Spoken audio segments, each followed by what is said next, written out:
it was far from the truth. Huko kuna kitu inaitwa finance bill, kuna kitu inaitwa budget, kuna kitu ambayo inaitwa budget, weke proposals ya kuweka kwa budget. So lazima ipangwe. Running a government is like running your own family. We don't have enough resources in our own families. Hata dadi ambaye ako hapa, dadi nataka kuongelesha hapo. Wewe wakati ulikuwa unaoa mama, si ulimwambia utajengea nyumba na kununulia gari mzuri? Umaifanya hivyo? Si ulifanya ile kidogo yenye unaweza? Number two, kaambia watoto ndawasomesha in very good schools, muende mkasome, lakini walienda ile ambayo unaweza. Kweli si kweli? Leo mama na baba, mama na watoto wakisema leo tunataka kuimpeach daddy, kuna daddy atabaki hapa? It is not easy, but because of the reasons that wanajua daddy is the head of the family. Kwa sababu daddy tunampenda, kwa sababu daddy ana struggle akingangana atusomeshe, kwa sababu daddy ni mtu ambaye lazima tupe patience. Wanakuheshimu kama daddy wa nyumba, siketi chini, asante. Si ni ukweli? So it is the same thing in leadership. Where Mheshimiwa Mbadi hapo, you have a lot of issues to balance for this country, depending on demands, needs and priorities of this country. We want to pray for you as you support His Excellency the President of this country. When the executive succeeds, even us in the political class, we succeed. So leo hapa comrades wako hapa kukusikiza waziri. Wewe si ule waziri tu. Wewe si ule waziri tu. Hata siku hizi waziri, watu wanasema mapenzi si kitu. Mapenzi bila do si kitu. Hata nchi ya Kenya nasema hivyo. Unasikiza? So it is the same thing. Running a government, baba, mama na watoto wakisema leo tunataka kuimpeach daddy, kuna daddy atabaki hapa? It is not easy, but because of the reasons that wanajua daddy is the head of the family. Kwa sababu daddy tunampenda, kwa sababu daddy ana struggle akingangana atusomeshe, kwa sababu daddy ni mtu ambaye lazima tupe patience. Wanakuheshimu kama daddy wa nyumba, siketi chini, asante. Si ni ukweli? So it is the same thing in leadership. Where Mheshimiwa Mbadi hapo, you have a lot of issues to balance for this country, depending on demands, needs and priorities of this country. We want to pray for you as you support His Excellency the President of this country. When the executive succeeds, even us in the political class, we succeed. So leo hapa comrades wako hapa kukusikiza waziri. Wewe si ule waziri tu. Wewe si ule waziri tu. Hata siku hizi waziri, watu wanasema mapenzi si kitu. Mapenzi bila do si kitu. Hata nchi ya Kenya nasema hivyo. Unasikiza? So it is the same thing. Running a government bila finance. Sio government. Kweli si kweli? Si ni ukweli? So you are very important ministry. Now there is a reason why God put you there, and also the trust that the president of this country has for you. We pray for you and may God bless you. Asanteni sana, Mungu awabariki. Comrades power! Comrades power! Thank you so much.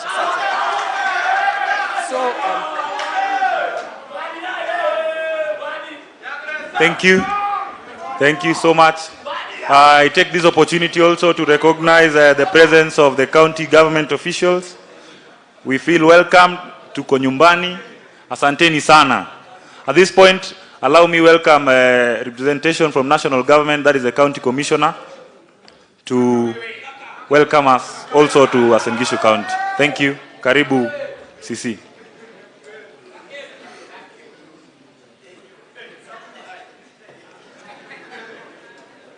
Yangu ni machache na yangu ni maombi.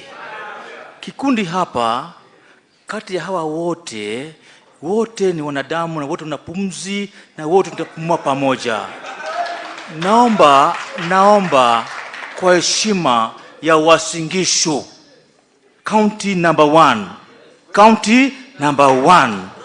tuko na waziri ambaye alifika hapa juzi kule kanisani. Leo ni siku ya pili na anatamani akuje tena mara ya 3 na kuendeleza. Kwa hivyo tafadhali, kushangilia kupo lakini na kiasi, ili tupeze kusikizana na kwenda mbele. Tafadhali, kundi hili nisije nikalijua kundi hili, nalijua ni kundi ambalo ni makakas na wema, tuko pamoja, tutulie, na wengine wote ni wapendwa hapa. Basi kwa hayo mimi nachukua nafasi hii kwa heshima kuu, waziri wetu mpendwa, tunakupenda, tunakuenzi, hata kama hutuoni, najua unatuona na tunakuona kwa kazi ambayo unachapa. Mungu akurehemu, akupatie nguvu na ujasiri wa kuendeleza katika kitengo hicho. Otherwise, nachukua nafasi, ningekuwa kuna representative of county government ambaye ni county secretary, sijui amefika ama hajafika. Akija baadaye atawakilisha kwa sababu iko njiani. Gavana wetu ameshikika hapa kwa hapa, amekutana na waziri, ameenda hapa Westbridge na anarudi, lakini kitambo kuje lazima kazi endelee. Kwa hivyo vijana wenzangu au vijana wetu, siku ni yenu, tulizeni boli, mcheze boli hii mpaka mfunge vizuri pasipo makelele wala kushout. Otherwise kaka kuja endelee na wacha muendelee na kipindi. Otherwise sir, welcome, and members of parliament, I'm humbled, very youthful, very vibrant, and I'm happy. Thank you so much. Thank you, Sisi.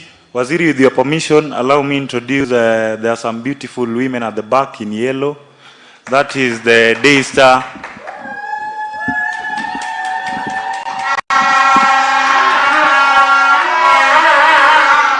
Karibu sana. Waziri amewaona na amewafurahi kuwa nasi hapa leo. Thank you.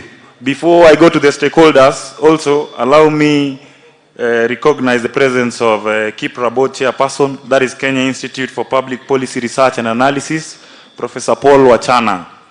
That is an institution that benefits the youth much. I think, Prof, you can stand up again.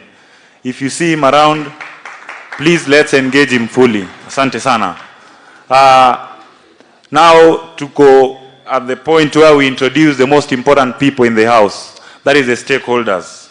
We are here because of you.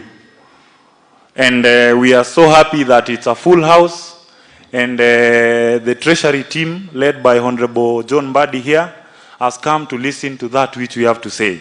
Article 10 of the Constitution of Kenya, Kisungu Kubwa. That says, in a nutshell, public participation. That's what we are doing here today. And the theme is Budget 2026, 2027 and Privatization. Vijana, kulikuwa na ile tulikuwa tumepractice. Ningependa waziri asikie. Vijana, asante sana. The next coming budget, the voices of the youth will be heard to the fullest. And the most important things that we will raise will find its way in the next budget. What do we say to Waziri? What do we say to Waziri? Thank you. I want to recognize the presence of Bunge la Wananchi. By show of hands, asante sana. Waziri, kuna pia chairman wa chama kikubwa katika East and Central Africa. Sitaitaja, tunaijua.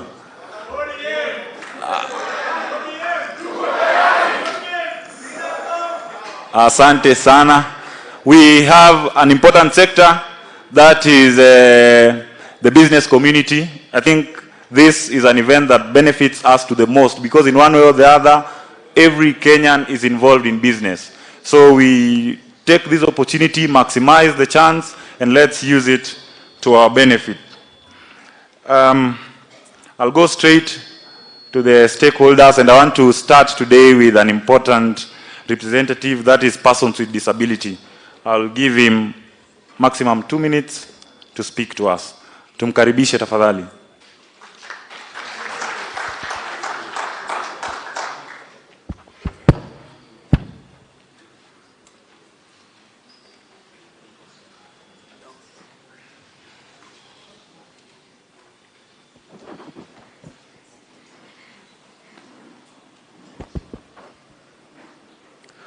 Waziri, Sisi, and many of us, good morning.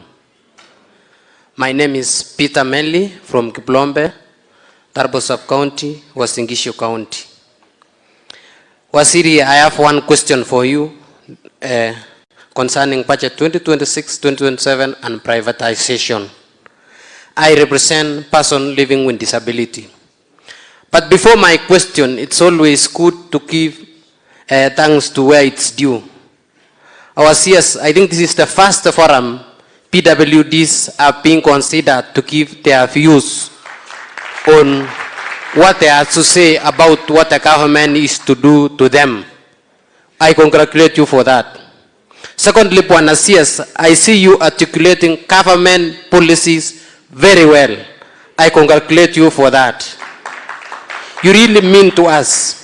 And about this budget, before my question, when you say let's privatize, we privatize something. It is because you don't want to borrow.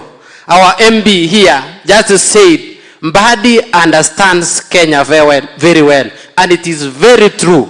He doesn't want to borrow money, but he wants to utilize resources within our country so that the country will progress, so that we reach Singapore. And I see if Mbadi remains in budget, we will reach Singapore very soon. So my question is straight to the point, Waziri. In privatization and budget 2026-2027, what is our take or what is our stake as person living with disability and its measures to ensure that we benefit from our stake? That's my only simple question. Thank you so much.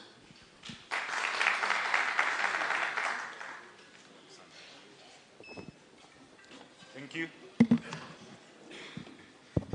Asante sana. At this point, I'll start with or rather we'll continue from the business community. Business community, please come.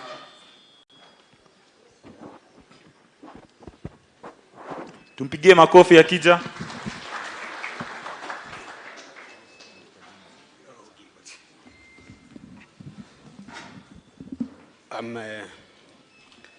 The CS, the honorable members present, the county government representatives,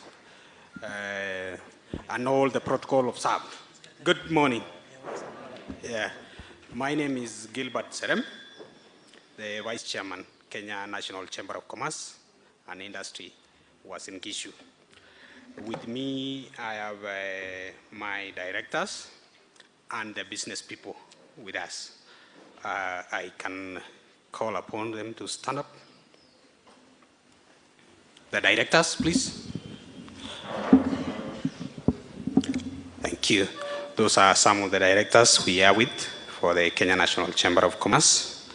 And once again, Waziri, we are pleased to have you around because I think it should be around 2 weeks or 3 weeks you are with us. When you were in cases for some function, then we met as a business community. We are privileged and we don't take it for granted that you are with us today. For that case, we have some 10 minutes shared between me and my colleague, and I will allow her to give the input of what we are to present to you, Waziri. Thank you. Welcome.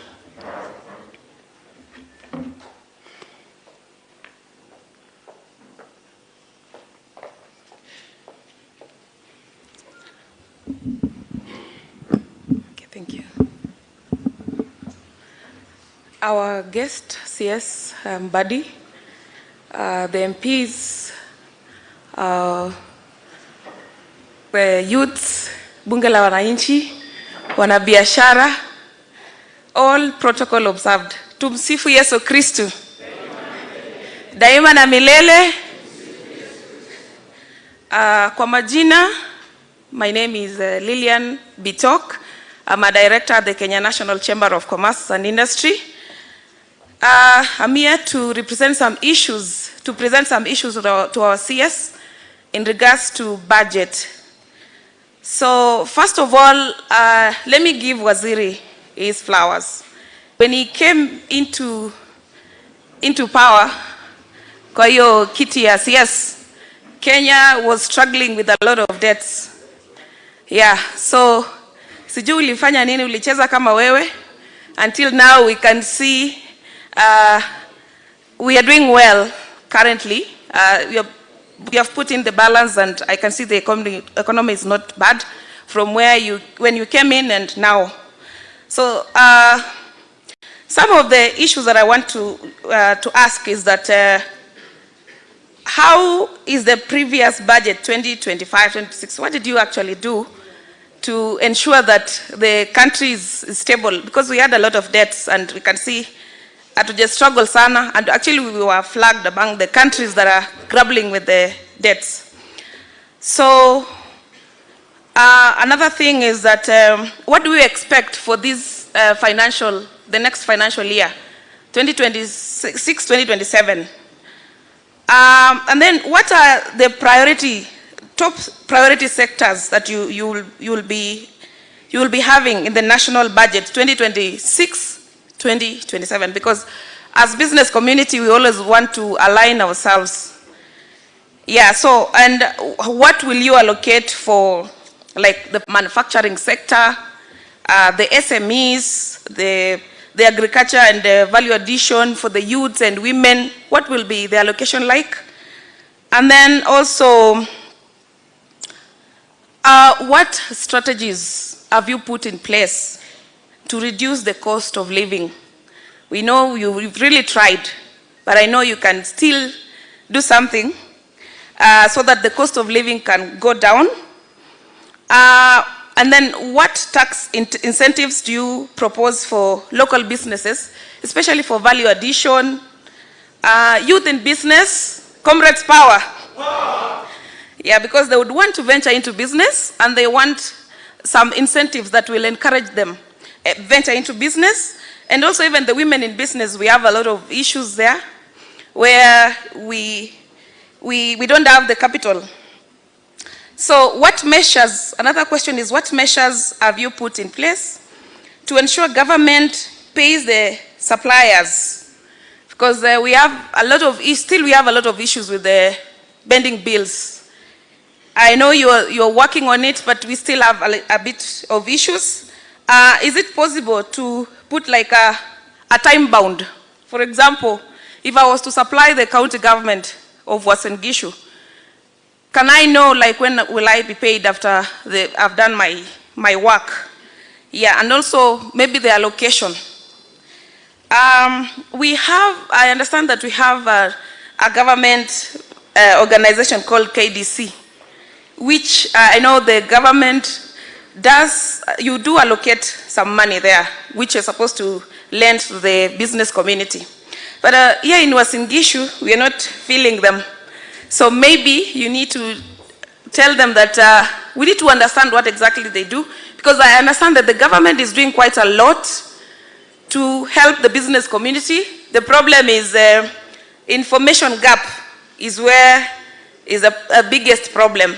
So kindly let them come down here and actually tell us exactly how we can benefit. Can the government also partner with the banks and give us affordable credit, especially for women and youths, if that is possible? Yeah, I believe that is possible. And then there is the issue with the AGBO. I understand that 30% has been allocated to women and youths. What measures have you put in place to ensure that this 30% actually goes, and it is actually a very transparent process, that this 30% goes to the youths and women? Another thing is that women, youth, and PWDs. So I've mentioned the issue of access to affordable credit. Another thing is the interest rates are still high. Pull your strings. We believe in you. Ensure that we get affordable credit, even with the bank. So another thing is that maybe you can reduce how can you reduce the fiscal deficit? By what measures have you put in place? Because maybe you need to consider borrowing internally remember that in this housing, affordable housing, sini Kenyans ndio wanajenga. So it means that we can still, there's a lot we can also, even as business people, you can borrow from business community with an interest where we can also benefit and do some developments and probably reduce the external borrowing. Predictability in taxes. Is it possible sometimes to put it like an tax freeze? Tax freeze means, tax freeze means that as business community, whoever is coming into business, they need to know in the next 3 years, how much will I pay as taxes? Because it keeps changing. Every year, after every 6 months, we see mambo imebadilika, hatujui tunatakana tulipe ngapi. So is there like, can we have a predictability in terms of business? When somebody is even an investor, when they come, they know that in the next 3 years, I can be able to plan for this. The cost of energy is still very high. That is electricity in terms of manufacturing. So, and you see many people actually import goods from Uganda because I don't know what they do there. And also there's a lot of imports from China. There's something they do, but manufacturing in Kenya is becoming very expensive. Maybe there's something that needs to be done there. And then lastly, what is in it for us as Uasin Gishu? Umetupangia mambo gani kwa hiyo budget? Ni nini unaona unaweza kutuletea mzuri? Ama ni aje? Mpango ya infrastructure and development zenye umetupangia kwa Uasin Gishu. Asanteni sana, Mungu awabariki.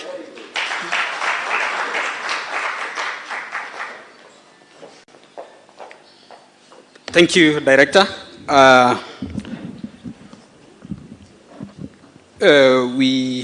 Those were the key issues on budget, and I'll ask Waziri.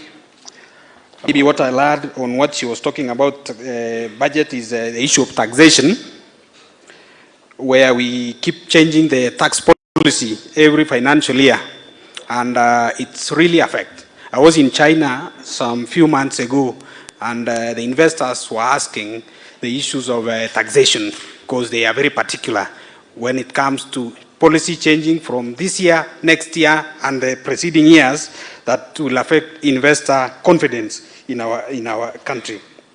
On the issues of privatization, which is a hot potato currently in our discussion, we want to know exactly what's the benefit to wananchi, on the ordinary people, Kenyans, who have worked so hard to build a corporation like Safaricom, and Waziri is telling us he wants to sell 15% to a foreign country that we have built.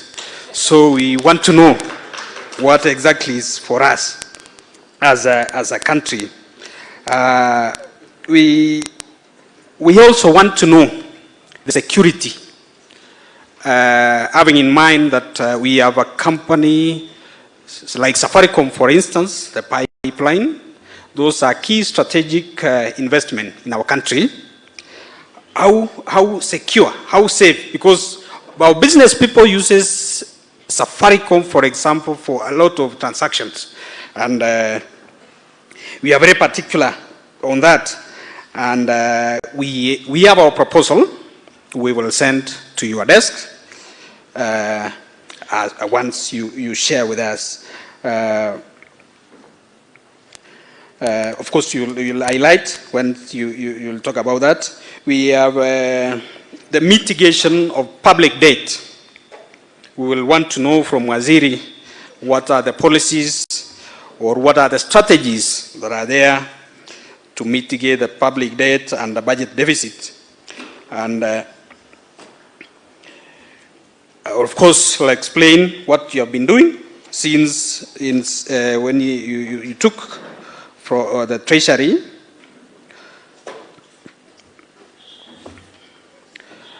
Since 2024, I think 2024, 2025 to date. My director had highlighted on the issues of what is the correlation of the previous budget and this current budget now, which is 2025, 2026, 2027. What is the correlation of the previous budget, so that we do budgeting for this year, and then next year we have a totally different thing.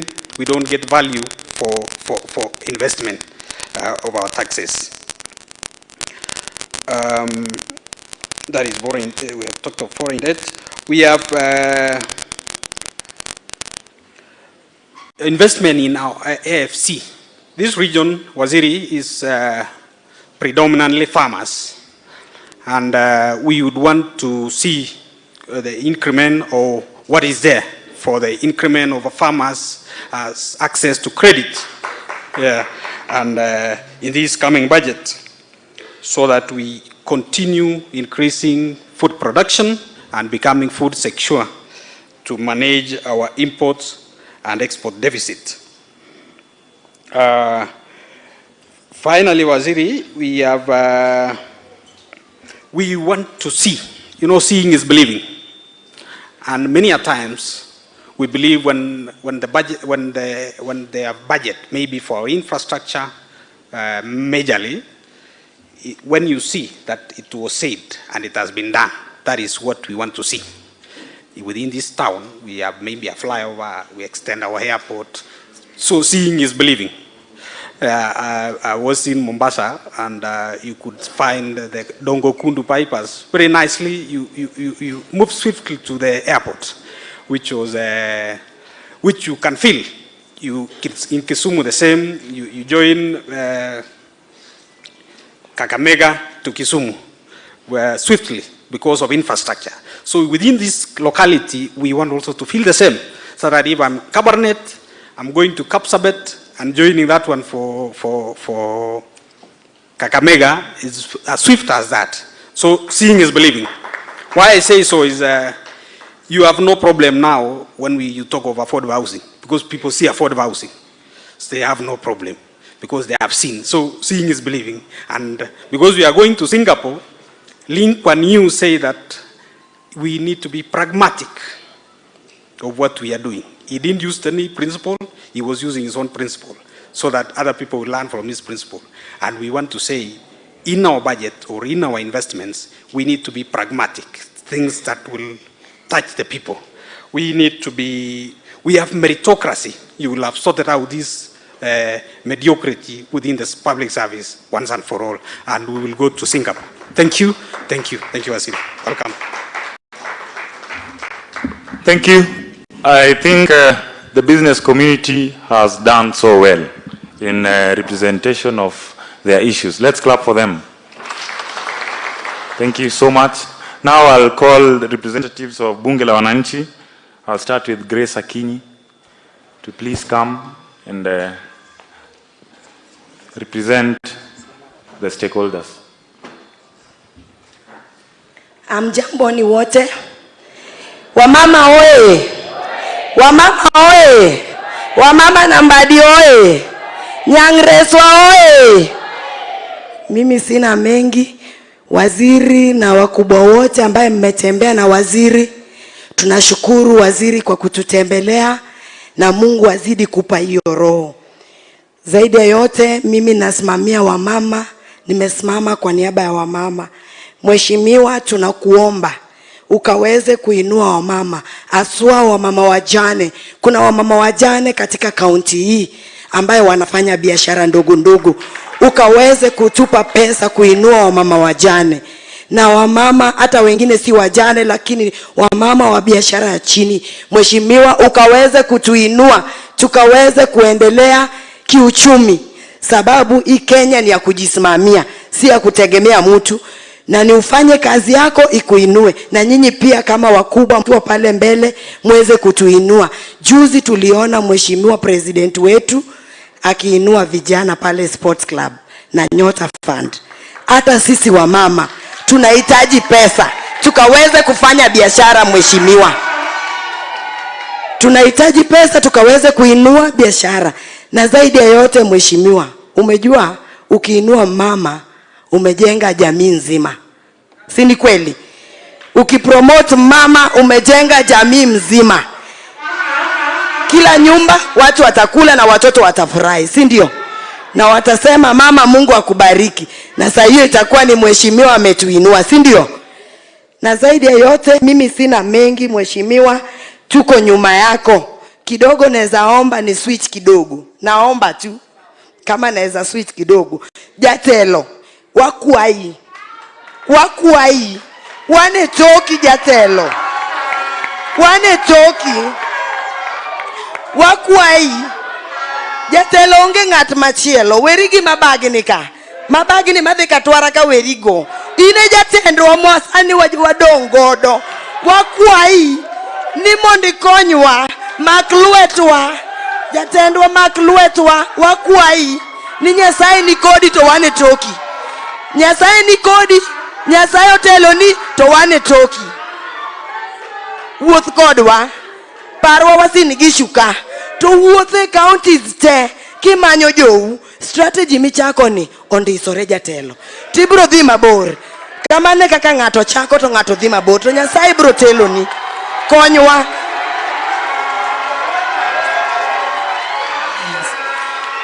jatelo mak lwet vijana mak lwet yawuotwa mak lwet yawuotwa mondo dhi mbele nyithindwa kik bedwa kora jatelo wakwai to wane toki to Nyasaye kitelo nwa mbele Nyasaye ni mbele to ini luo Nyasaye to wane toki ini masani ni jatendwa ine kingpin marwa wane toki konywa jatelo ineno kaka waloso t-shirts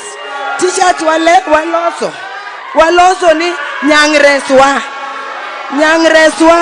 through ineno jatelo wakwai mondi konywa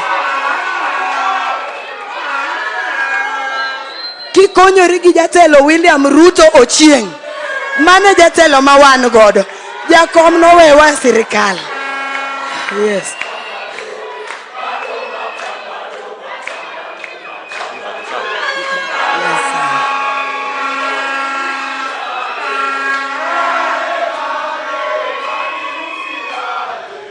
Bado mapambano bado mapambano Joey matendwa matelonwa twaluo jatelo telnwa Nyasaye mondo gwedhi. Asante sana.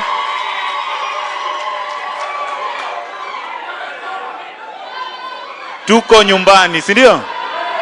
Tuko nyumbani, si ndio? Okay, silence. In translation, Grace is saying that privatization is a very important tool in fiscal planning, and she supports that move fully, and she believes in leadership of Honorable John Mbadi Ngongo. Are we supporting Grace? Thank you so much. We will finish with Fabish.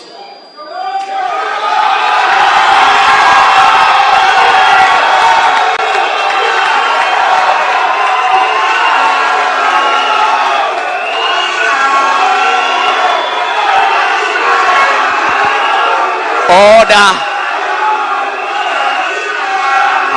Sawa. Asante sana. Thank you.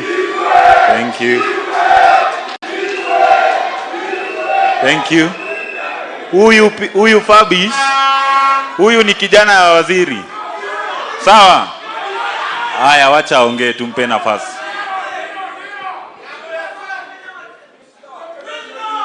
Bwana Waziri, FCPA John Mbadi, National Assembly Leaders, County Secretary, County Commissioner mpendwa, mama wetu ambaye anashikilia chama kubwa cha ODM, Mama Dota, mzee wetu Opar, bunge na wasalimu yote kwa jina la Yesu, hamjambo.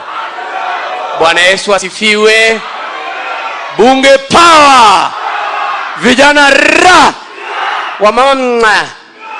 Kwa majina naitwa Fabish Ochieng Ouma, mwana soja wa Raila Amolo Odinga, non-gazetted chairman, broad-based government, North Rift region. president wa bunge la wananchi kaunti ya Uasin Gishu.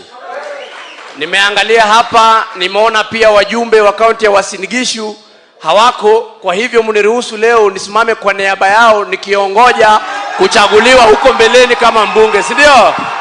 Mumeniruhusu nisimame kwa niaba yao. Kiatu ambayo siwezi simama kwa niaba yake ni kiatu ya gavana wetu mpendwa, kwa sababu county secretary yako hapa. Allow me go straight to the point, because I'm the only one who can speak fluent English, fluent Kiswahili and fluent Bongo.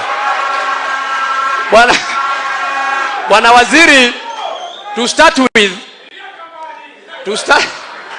start with, I want to engage on the issue of privatization of companies. Bwana Waziri, we have seen so many companies in this nation being privatized, and after that, they die all along. What assurity are you giving us today that once you privatize these companies, as I grow older in the next 50 years, I'll still find that company working because of government stimulation projects? Point number 2. Bwana Waziri, we have students here. And once you want to know an economy is crippling, is once the basic commodities are being hiked. Bwana Waziri, in a nation where unga is hiked, school fees itaraiziwa. In an economy where a parent cannot afford 100 shillings to live daily, hospital bills itawalemea kulipa. What are you putting in place in the budget of 2025-2026 to ensure that hizi vitu zinateremka chini in terms of cost of living? On behalf of students, Bwana Waziri, there is a tendency in this nation yenye imekuwa ikihappen, you raise school fees but you don't raise the capitation. Kindly, what are you putting in place that in 2025-2026,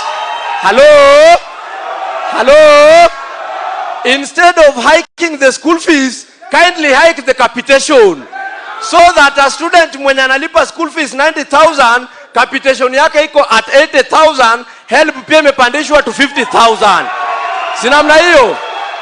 Ndio wale wazazi ambao wanabaki nyumbani, kazi yao kwetu ni ya kutafuta chakula ya watoto wakiwa pale.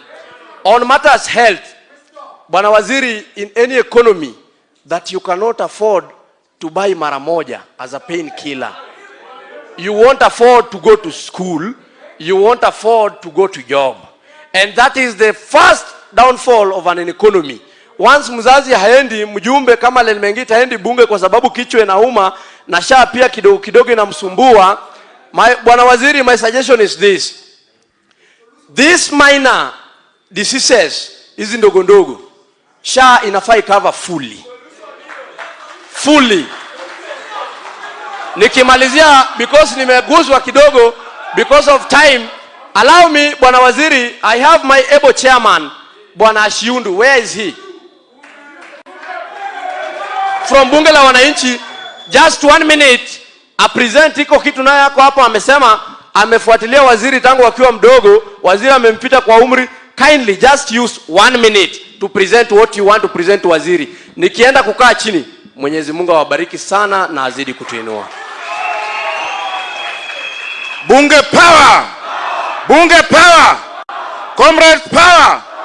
Na wanabiashara wamama je? Honorable CS CPA Mr. Mbadi, Honorable Bandi, Bwana sisi kaka na wote ambao wamekuja hapa, I'm also learned. I'm privileged to stand before you just to say 3 things. 1, I want to appreciate our minister. This is the only man who is on the ground. This is the only man who is articulating the president's manifesto. Bunge's power. As the voice of the voiceless, we discuss issues. We are not partisan. But then we have realized government is doing a lot to impact mwananchi. But that information is nowhere to be accessed. People are not communicating what they are doing.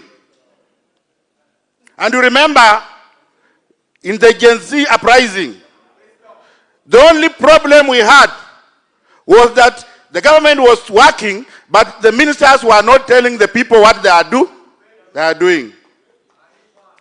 Our prayer is, because we want a united Kenya. As Bunge la Mwananchi, we are guided by the Constitution. The Constitution tells us, Article 1, then we can only have one president at one time. So as Bunge la Mwananchi, we embrace the president, the sitting president. But then we want, as Bunge la Mwananchi, what you are saying, let now the manifesto come from Mwananchi. Because the problem we are having, people come with their own manifestos, and when they reach there, we have no role to question them. They did not originate the manifesto from Mwananchi. So going forward, anybody who wants an elected seat, he must pass through the common Mwananchi so that he develops the manifesto to help us now own up the process as representation. Finally, as Bunge la Mwananchi, as Fabi has said, is the president Wasingishu. I am the chairman, the speaker of Tarbo sub-county, representing Bunge la Mwananchi at the county level. We have come up with a proposal. We need your funding. And this is a humble request to you. We have a formal written proposal. I will request that you allow me to present it to you, and we humbly request you to consider it. Then finally, my personal interest precedes other interests. Allow me, Honorable Mbadi. I have a daughter who is third year Catholic University Langata. I have a fee structure here. I don't want the money. I want you to pay the money to the account so that I can afford. Thank you so much. Let's clap for him as he presents the memorandum. Tumpigie makofi.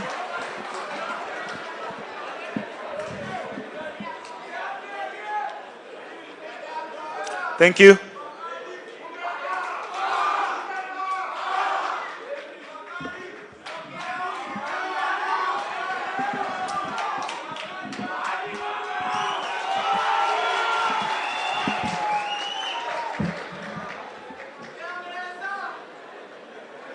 Asante sana.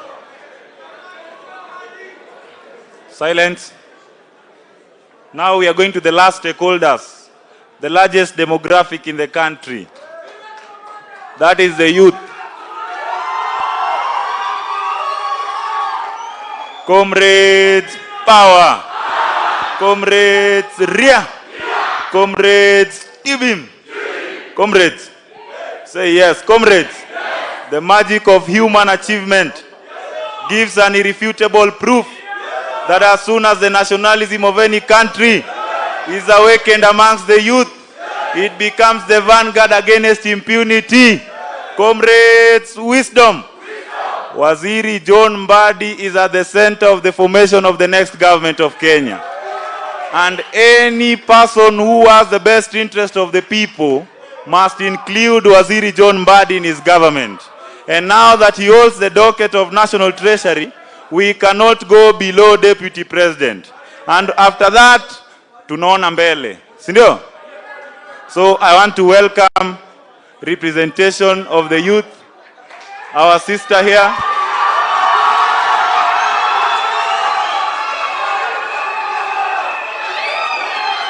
Asante sana.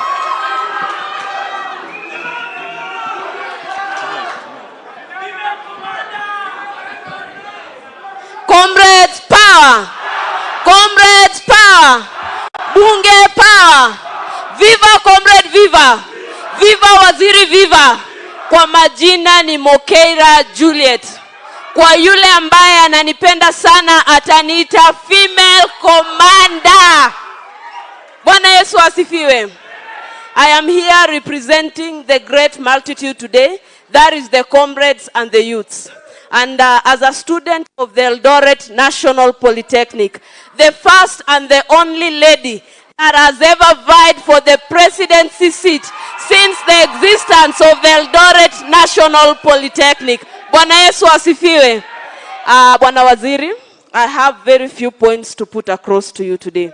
My first point goes through the capitation of the students at TVETA programs. Bwana Waziri, as the President Bunge has said, our school fees have hiked. As a student partaking a program under the modularized CDAC program, we pay a sum of 105,000 per year to finish a diploma degree, to finish a diploma certificate. And one thing that is affecting us is that our capitation is 30,000, but what is received at our institutions is 17,000 Kenyan shillings. And our help, Bwana Yesu asifiwe. Comrades power. Niongele help nisiongele. Help at our institutions are delayed. And if they are dispersed, we are given 26,000. Bwana Waziri, is it fair to us as comrades? Some of us come from vulnerable groups, vulnerable families, and 26,000 summed up with 17,000 with the school fees that I'm paying to finish my diploma, that is around 210,000. For a modularized program, it takes 5 semesters. And for each semester, I pay 35,000 for 3 months, Bwana Waziri. Bwana Waziri, my prayer today is that ukienda kukaa kubalance hizo vitabu zako huko kwa treasury. Ukibalance fees, balance pia hiyo capitation na help. Isonge juu, fee pungue. Ndo nikipea mzazi stress nyumbani ya kuishi na kukula, pia fees haimpei stress sana. And Bwana Waziri, we understand that through privatization of companies and everything, we are also able to get more funds. And through kulipa hizi debts zinatu huko nje. Our request is that can that money also be channeled to important institutions like health, education, and other institutions, Bwana Waziri. And lastly, also through privatization, we know that you can link the youths, the comrades out there with job markets through their training skills. That is our prayer today, Bwana Waziri. Mukienda huko mtukumbuke sisi kama youths. Asanteni. Comrades power. Thank you. I'll welcome finally the next comrade, Okumu Osea, to finish on behalf of the youth. Comrade power. Comrade power. Wanabunge power. Wanabiashara power. Our CS Mbadi Tibim. Thank you so much. At this moment, I remain by the name of Okumu Osea. As comrades, our CS, we work with 3 rules as a comrades. And our first rule says a comrade is always right. And the second rule again remains the comrade is right. And our third rule refers to the first and the second rule. You see, must have been talked about help. Indeed, Bwana PS, as you are talking, our CS, as you are talking right now, we have a debt where 2024-25 help was not paid to our accounts. Even as we are talking, we have a huge balances. And we believe by today, you are going to answer our prayer. Kwamba this comrade will not keep on staying angry. And I believe even today from this meeting, these people are not going to stay angry. We believe in you. Comrades power. And our CS, allow me to say this. Because the youths has got a large number in our country. I don't know what is your plan in this 2025-2026 budget. What are you budgeting for these people? I believe you are going to give us, kwamba, even as we end this meeting, kwamba, our budget, even for these youth. You remember last year, youths going on roads, answer our prayer. You are going to answer these comrades today. You are going to make this comrade to stay not angry anymore. Comrades power. Comrades viva. And then our CS. You see, when you look at the bursaries, decentralization of bursaries, it is our plea. Kwamba, why can't we combine all these bursaries to be channeled in one direction?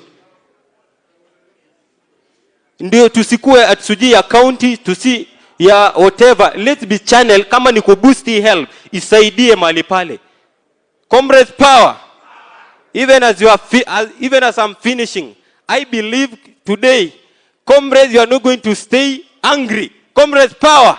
Our CS here is going to give you even something little to eat. Comrades power. Thank you so much. May God bless you so much. Asante. I want to recognize the presence of Juakali. Juakali, we have seen you, and in due course you will also speak, no problem. Waziri will listen to all of us. I want to finish with the youths entirely. So finally, let me welcome Kasam. Thank you. Let's give him time. Comrades, Waziri is writing. We are all writing. The things we are saying here today are not in vain.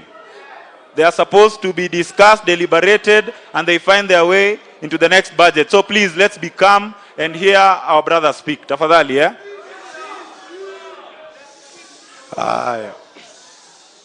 Comrades power. Comrades power. Wanabunge power. Comrades viva. Viva. Ladies and gentlemen, I'm the renowned Jevin Oyo Kasam. I'm the preacher of the gospel of His Excellency the President William Samoei Otieno Ruto. Ladies and gentlemen, I am only the surviving third-born son of my late father. Today I'm not here to bore you much with words. I'm also the chairperson for College and University Association of Kenya. As TVETs, on behalf of 100,000 plus comrades who are not here, with due respect Waziri, before I divert from the agenda, let me stick to it.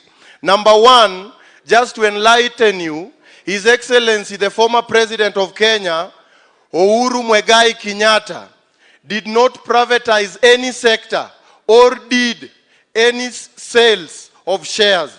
That's why Kenya borrowed almost 3-point-something trillion. And we are paying that debt to date. A wise man will tell you that the sources for the government to get its funds is by one, selling what it has so that it can get something little. This is not the first time Kenyan government is selling something or leasing something. In 1993, to that reign to around 2002, the reigning president sold shares from 100% to zero of a private company that I'm not going to talk about right now. Those sales were made. You understand? Those sales were made and education was not free. Those sales were made and we had poorest infrastructure during those regimes. President Moi Kibaki in 2008 sold shares of Safaricom from 60 and reduced it to 35%, right? I did my research right. And that 35% is what is left. His Excellency the President and Kenyans at large, if we support the sales of the 15% of Safaricom shares, we will still retain 20%. Clap for me. You must clap for me because I did my research right. If we sell 15% of the shares, each at 34 shillings, Kenya is going to gain whopping 204 billion Kenyan shillings. Privatization of Kenya pipeline will generate almost 100 billion Kenyan shillings. Waziri, that brings me to my question. 204 billion plus 100 billion, that is 300 billion Kenyan shillings. On behalf of TVET students and colleges, what is our take from the 300 billion?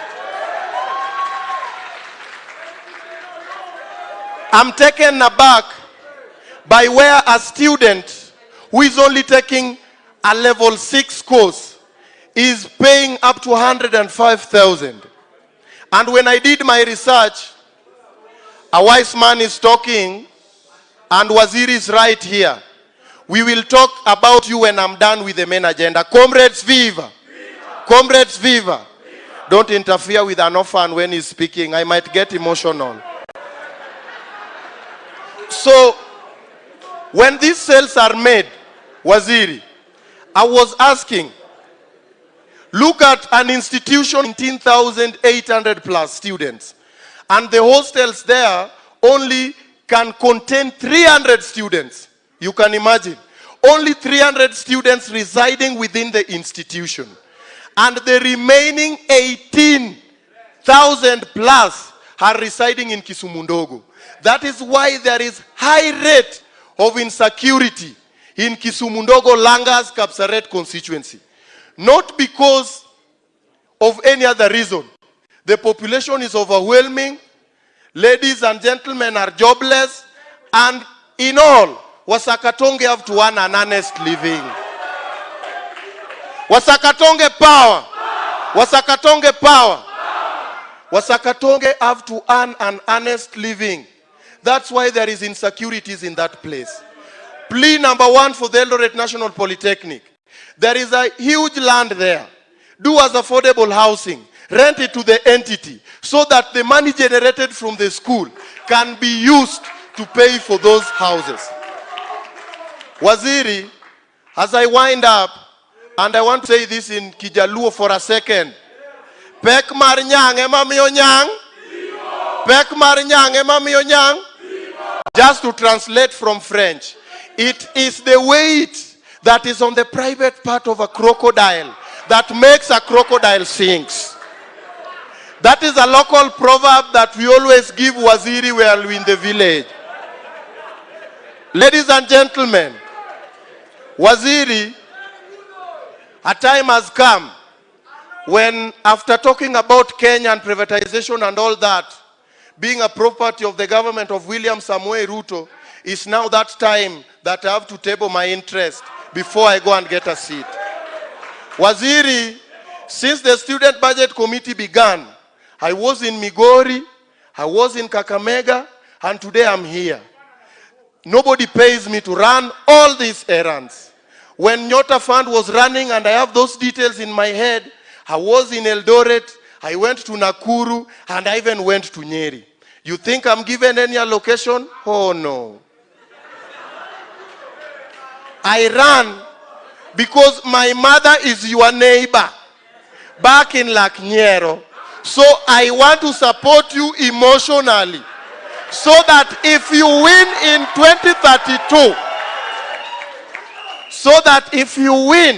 in 2032, you remember son of Atieno and give me a little cut in that government. I can represent the young people. Even that time, I'll still be a youth. Comrades, wisdom.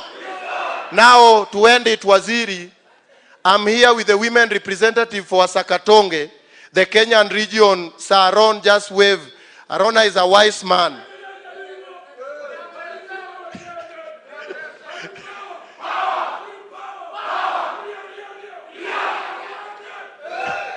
Thank you, sir. Arona is a wise man.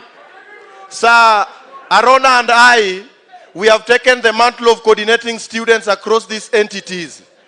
We were with Arona in Migori, we went to Kakamega, and finally we are here. I want to tell people that anybody who supports the government, you do not have to be paid so that you support the government.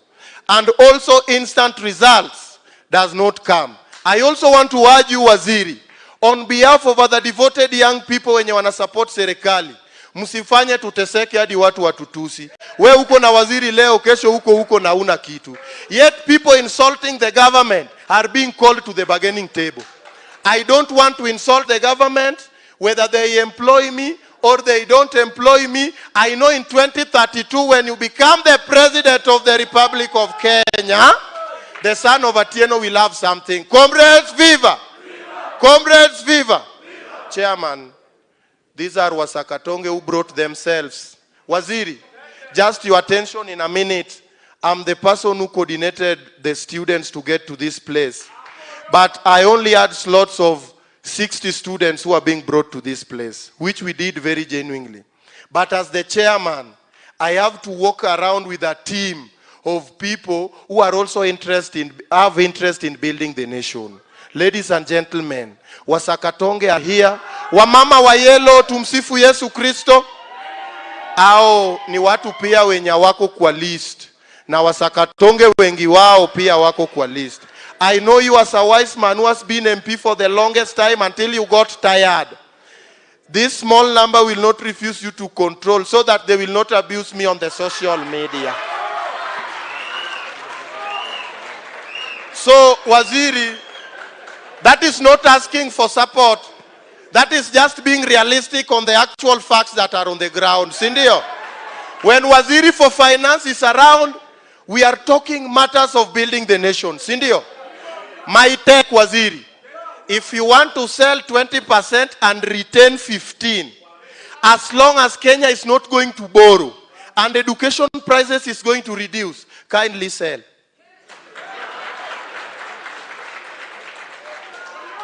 We don't have to go and borrow 300 billion from somewhere. While you can sell something, you sell it and use it to pay fee. Waziri, if the 15% will save the educational sector, more so the TVETs, kindly sell 20 and retain 15. Asanteni sana, and we will go to heaven. Wacha nisalimie Waziri, angalau mamangu atumiwe hii picha. Kuna venye mambo itaenda 2030. Ladies and gentlemen, thank you so much. Thank you.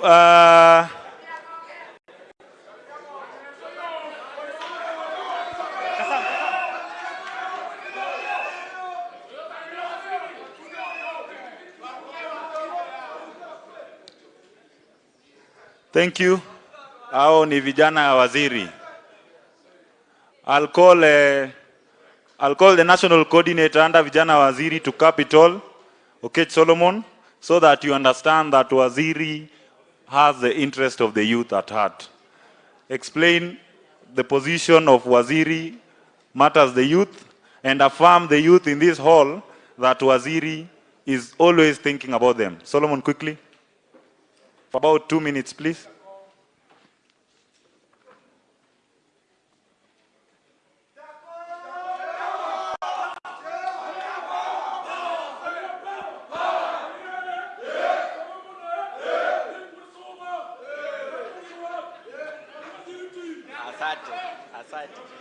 Thank you very much. Thank you. Wamama oe! Wamama oe! Bunge power! Bunge power! Comrades ria! Comrades achu! Comrades aze! Thank you very much. Sisi kama vijana wa waziri, I don't have much to say today. I'm very happy we are here in Rift Valley region na mmetukaribisha vizuri. We are very happy, and what we are doing as NSBF committee, as youths now, juu sasa saa hii sisi ndio tuko na waziri pale juu, siwezi ongea mingi. Mimi kazi yangu saa hii ni kuandika, ndio maana niko na kitabu na kalamu. Ndio nikikaa na yeye pale kwa ofisi, namwambia hii ndio ilisemwa Rift Valley, hii ndio ilisemwa pale Nyanza, hii ndio ilisemwa Western, na hii ndio ilisemwa Garissa, ndio tuzicompile pamoja, and then youths wakuwe kwa the new the budget of 2026-2027 wapate shares yao hapo ndani. Si ndio? Ama mtaki tuandike? So I'm very happy. Waziri, what you can do, me I don't have much to say. I'm doing much of the writing. I will come to the office with the booklet and my team. So I don't have politics to say. Wakati wa siasa tutakuja, 2032 is heavy, lakini before 2032 lazima Ruto aende 2 term na watu wengine waende 2 term, waziri naye ni all terms. Comrades power. So I have a team with me as the chairman. Haitakuwa vizuri kama mwenye nyumba kuto introduce kila mtu. Wacha tu wasimame. I have my team. NSBF committee. Asante. So with me, I have a very hard-working lady who is my vice. She's called Quinta. Quinta wevia watu. Akimpigie huo mrembo makofi. That is Quinta. She's my vice. And then we have George Solomon here. He is my lead secretariat. Yeye ndio ata-compile all these things that we are writing. And then we have the national coordinator ako pale. National coordinator anaitwa Joel Alo. Yeye sasa unaona na control ground. And then I have my secretary general with me here. The spokesman of the NSBF committee, Sam Ougo. Simpigie makofi hii committee. Ya mwisho, simpigie makofi treasury team yote. Sitaki wasimame. Asanteni sana, Mungu awabariki. Tutarudi hapa na waziri na tuongee na youth tena na tena hadi tukue kwa budget 2026-2027. Thank you very much. Thank you, Chair. Rais William Ruto alipokuwa akitengeneza serikali ilitengenezwa ya kina mama mboga. Mama mboga hoe. Jua kali hoe. Sasa itakuwa jambo la kusikitisha kama kila mtu ataongea na wale ambao walitengeneza serikali wasiongee. Kwa niaba ya wanajua kali, waziri ametukubali tusemezane. So nitawaita nyi wawili mkuje so that you can represent these beautiful people here. Thank you. You're welcome. Hello. Bunge power. Bunge power. Comrades power. Comrades power. Wamama power. Wamama power. Jua kali hai. Jua kali hai. Toeni sauti kama unyalukunywa uji asubuhi. Jua kali hai. Hapo sasa, kwa majina naitwa Smith Hemston. Wengine wananiita na Mjoi. I'm happy to see you, Mheshimiwa Nyang. I love your style of leadership. Allow me to appreciate in place today. They do not take this initiative to sit down with wananchi, listen to them, and get their opinions so that they can also help run the government. The government is for the people, and it is the people who help in running this government for its success. For everything that the government does, it must always benefit the people. So the policies that we put in place must reflect the opinions of the people. Nyang, the late Madiba once said that reconciliation is forgiving one another and accepting to work together as one. We have reconciled and we have decided and accepted to work together as one. We may have had previously divergent opinions on what could have been done, but here today we are. Allow me to remind you, Ngongo, that even as now we, through you, is serving in the government, people on the ground here still have certain things that they feel that have not yet been done by the government, and their opinions are being ignored. Allow me to start with the issue of education that touches each one of us. We are asking one question: how much should the government consider that we have a free education from primary to university? How much budget will it cost us for us to implement this? Because previously when Raila Odinga was campaigning, he promised us that we will have free university education.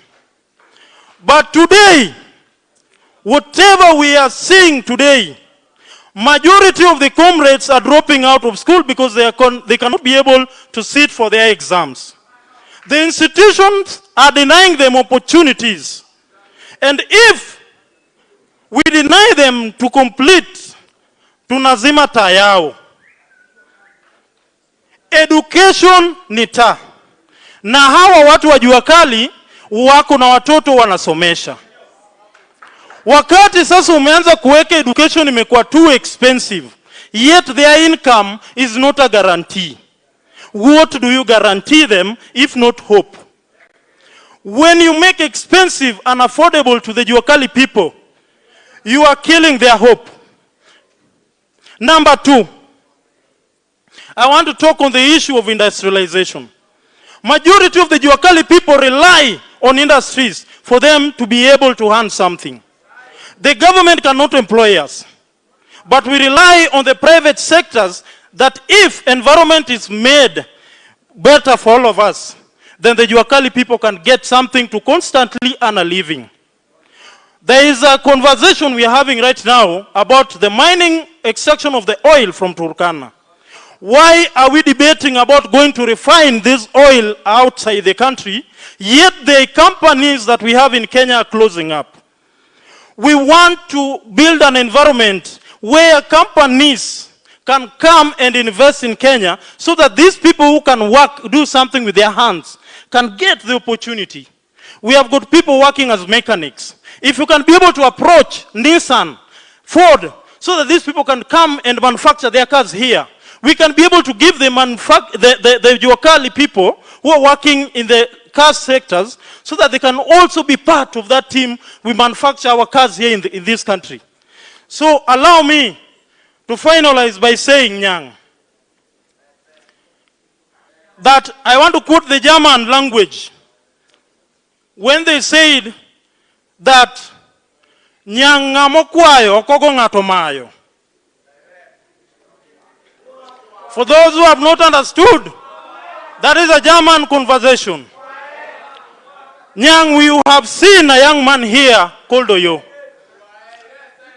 He is a comrade, give him a job. We do not want a handout for him. You have seen this gentleman here. Akuna certificate. Mpe kazi. We do not want a handout for him. So that when he comes back and tells us that indeed ile broad-based salary tukisupport 1 term ama 2 term, kuna kitu. Pia mimi nataka nimalize nikisema, majority of our members in the Juakali sector were not captured in the list. Nyang, we have written the list here, and we want to plead with you that if there is anything that heaven is remembering the rest of these people, let them also be remembered. Finally, Nyang, I will have done a mistake by saying, by ignoring that if you give somebody, if you teach somebody how to fish, majority of us, the benefit of education is to get a job so that you can also sustain yourself and the family. I'm presenting this CV, yenye maonyesha practicing, iko na experience, so that hata mimi huku nikikuja kuongea kesho mbele ya Juakali wenzangu, naambia Nyang ni reso. Nyang oresa kuzokoresa. Oresa kuzokigoresa. Oresa kuzokigoresa. Agoro kamano Nyang age munigini. Inegeno na. Thank you.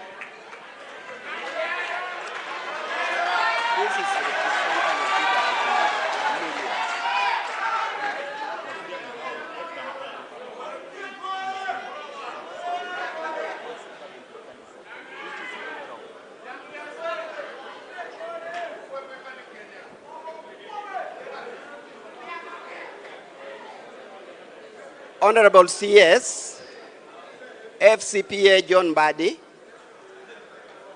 we do appreciate you for coming in Uasin Gishu bearing the flag of the Republic. Mine is going to be very few. My name is Richard Oparo Nduto, Secretary General Uasin Gishu County Juakali Associations and Regional Coordinator Kenya National Federation of Juakali Associations. I'm representing 8 counties and also in the Secretariat of the Kenya National Federation of Juakali Associations, and also in the Secretariat of the Confederation of the Micro, Small and Medium Enterprises Organizations, East Africa, as a technical advisor. In Kenya, when I'm here today, CS, I'm representing 17 million Juakali sectors. So when I'm going to talk, Comrade Power, women power, Juakali power. So when I'm going to talk on behalf of 17 million people. And I would request you to give me a voice because we are having several challenges in the Juakali sector. One thing, we are supporting the privatization bill. We are supporting the privatization bill, but we should take essential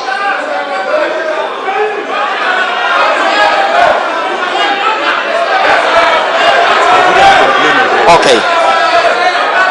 One thing that we are having as the Juakali people, we lack designated industrial park for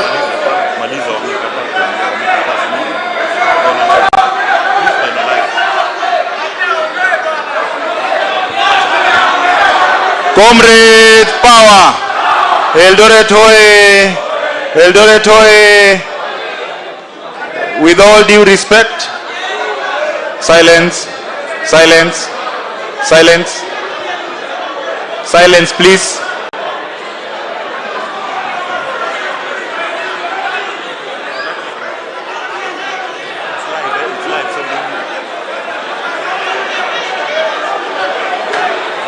Thank you. Okay, he's finishing.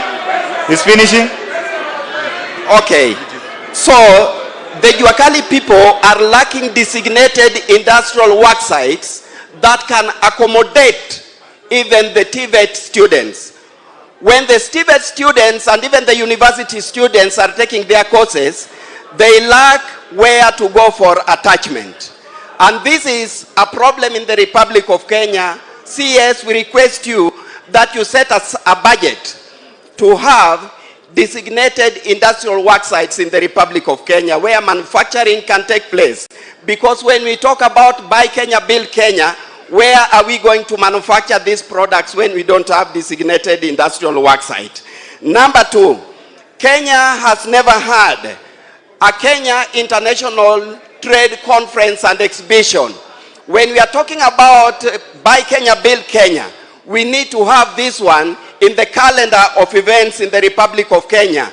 And this year, we were requesting to have a private sector's exhibition in the month of 1st of April to 7th in Uasin Gishu County, bringing in East Africa community, all of them. Finally, Waziri, there is a need that there is a private sector company that can institute the manufacturing of electricity, production of electricity using the tides of the Indian Ocean, Waziri.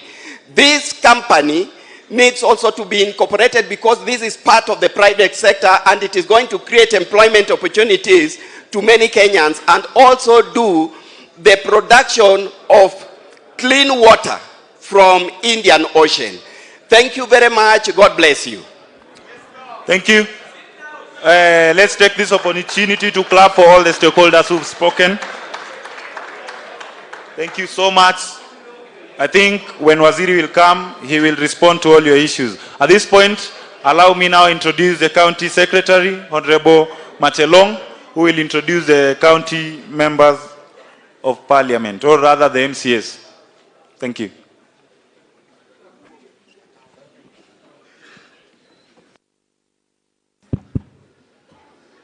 Thank you very much, Honorable CS Mbadi, our Member of Parliament, our County Commissioner, our members of County Assembly, the entire delegation who are with our CS,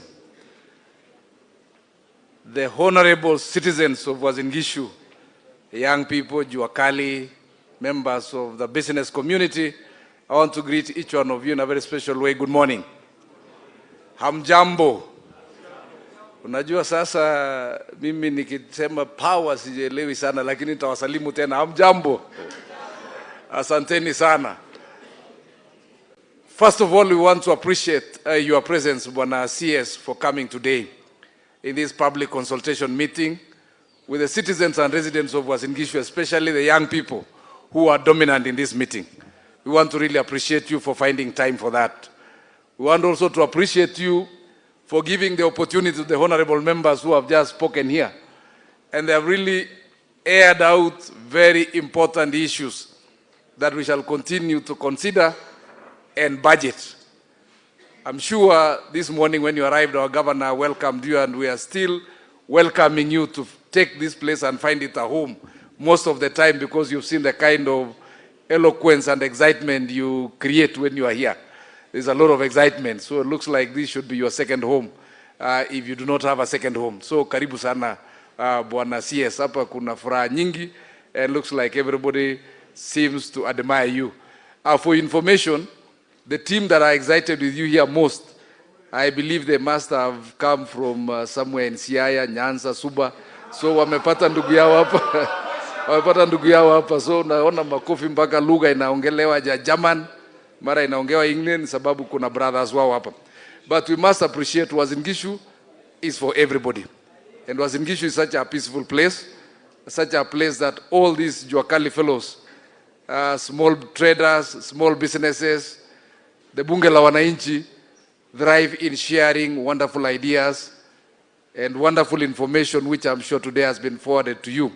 And we want to really appreciate them for their contribution and the much they've spoken. I just want to say the Juakali guys here are well supported. We know we're having challenges in terms of space and where they can work from. But we've worked with them. Among some of these Juakali guys, we've traveled with them since devolution, and some of them have gone to Rwanda, Burundi, to do business in East African community. So we've really worked as a county government to support our SMEs, and we continue to put up the same strategy. We want to appreciate the national government. We're almost done with our big markets. One of the biggest CBD markets for small traders is near completion now. And this is through the support of the national government, which we must really appreciate. We envisage that by May this year, we shall be hosting a majority of about 6,000 traders just here. We want also to appreciate the land we passed over the national government. The export processing zone is near completion. The spaces there have been planned, and we've had several engagement on how to utilize those spaces for the business community and the manufacturing community. And the process is ongoing, so that as soon as it is handed over, we can have people taking over those spaces and do business. The special, the industrial aggregation centers, which was an initiative of this government, we are having it in Moiben, and it's ongoing. We envisage by August we shall have more agricultural aggregated products happening there, in addition to what the county is doing in terms of processing activities for potatoes, for animal feeds, for the coffee, which is in Tarubo. They are all ongoing. We envisage that in the middle of this year, most of these processing activities or spaces will be available ready. The markets in Kapseret is almost ready. The market in Madaru, Keses, all supported by national government.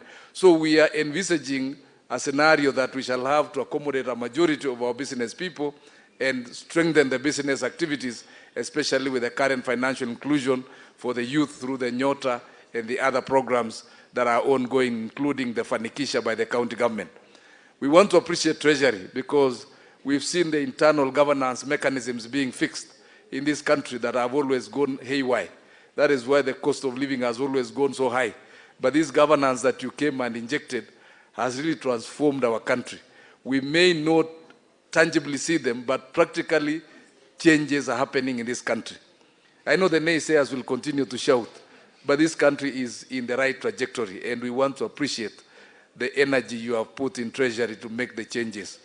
We are sure the current activities happening, be it privatization to liquidate some of the institutions that are strategically not earning us income but can be used to earn us income, is very brilliant.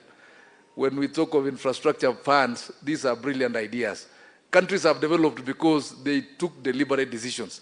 And I want to appreciate you, CS, because you people decided to be bold with the president and took deliberate decision to change this country. Otherwise, if we had not taken that and survived on the political noise, we would be going south every other time.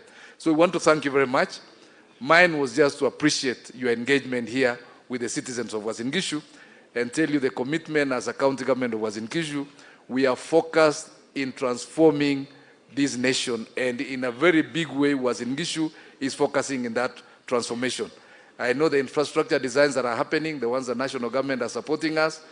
Recently, we had members of parliament here and the senators discussing how we can restructure the infrastructure to be able to hold the fuel across when heavy trucks cross this county. And you can see the vision of this country. We are headed in the right direction. We believe the support you are giving to the president will transform this nation, and we shall achieve in the shortest time possible in our generation and time. I want to introduce our members of County Assembly who are here, Cherono and our representative of the persons with disability. Maybe you can stand, give them a microphone to say jambo, because, or you can come ahead. I also have members of our staff. Our Nixon is our chief officer in charge of economic planning. Actually, he should be taking notes in this forum because he's part of the guys who do the budgeting. So, waheshimiwa, just mpatie tu waongee, alafu Mheshimiwa Cherono pia utasalimiana. Asanteni, karibuni.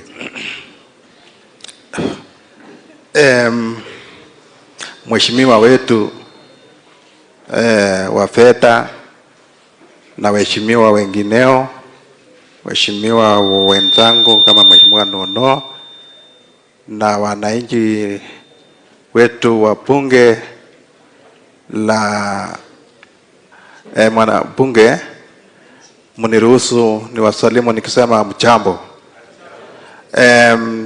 Mimi kwa majina naitwa Mheshimiwa Robert Kering.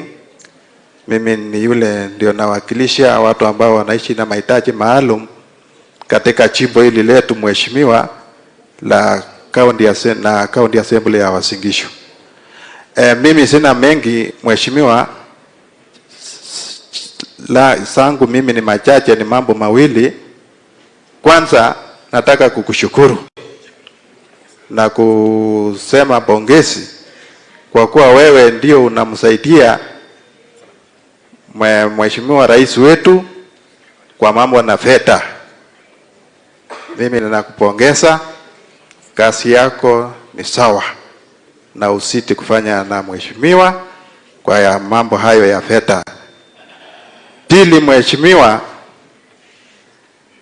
kwa niaba ya watu ambao wanaishi na mahitaji maalum, nataka nikusie mambo mawili nikitanguliza na yale yaliyofanyika kule kwa yule mwanafunzi aliyejaribu kwenda shule la Lenana, na kwa roho yake na ndoto yake alikuwa asomee mali pale mheshimiwa, lakini la kushangaza ni kwamba huyo mwanafunzi alirudishwa.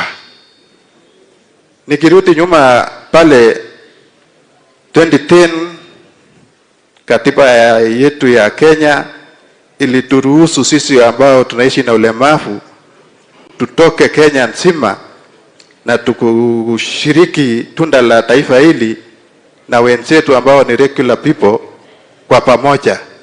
Na juzi 2025 rais akatia sahihi kitole ile akti ya 2025 kuwa tukue kwa pamoja. Lakini la kushangaza ni kwamba yule mwanafunzi alirudishwa pale mheshimiwa, gani imagine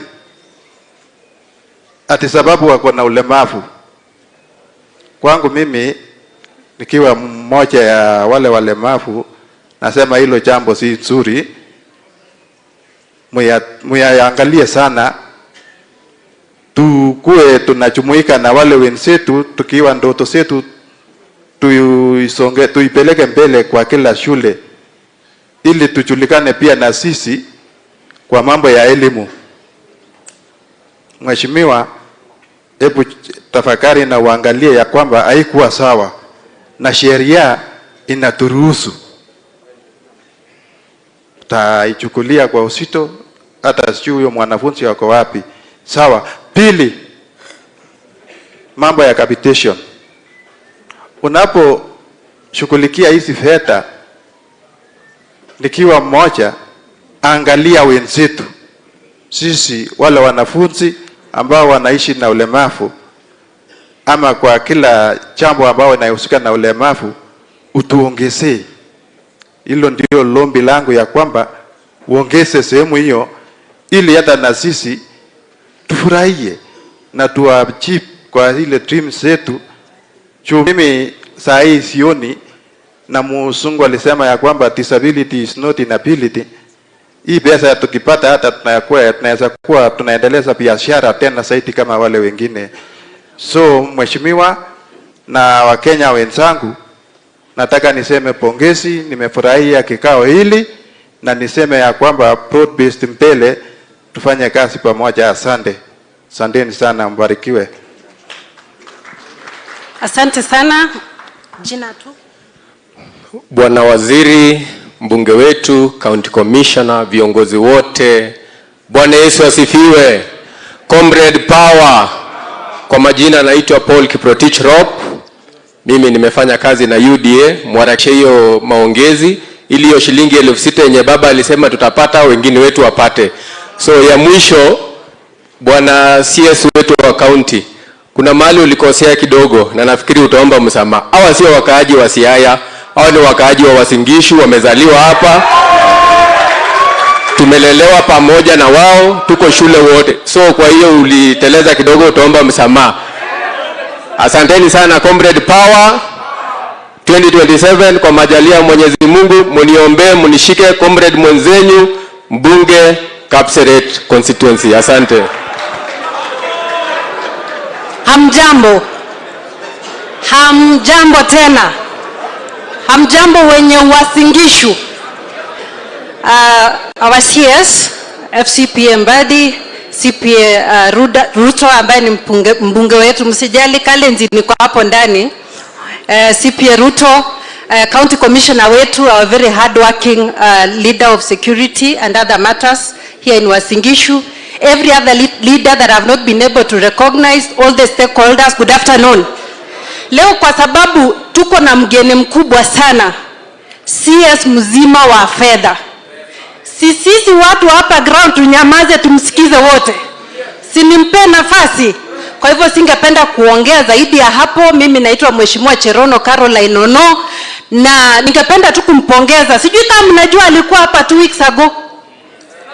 Mnajua na akatujengea kanisa moja pale Kapkoi, akahakikisha kwamba amepatana pia na wafanyabiashara, akahakikisha kwamba amewapea masikio. Kwa hivyo leo vile amerudi, for the very first time we have a CS of finance ambaye anasikiza. Letu tu ni kumpea support.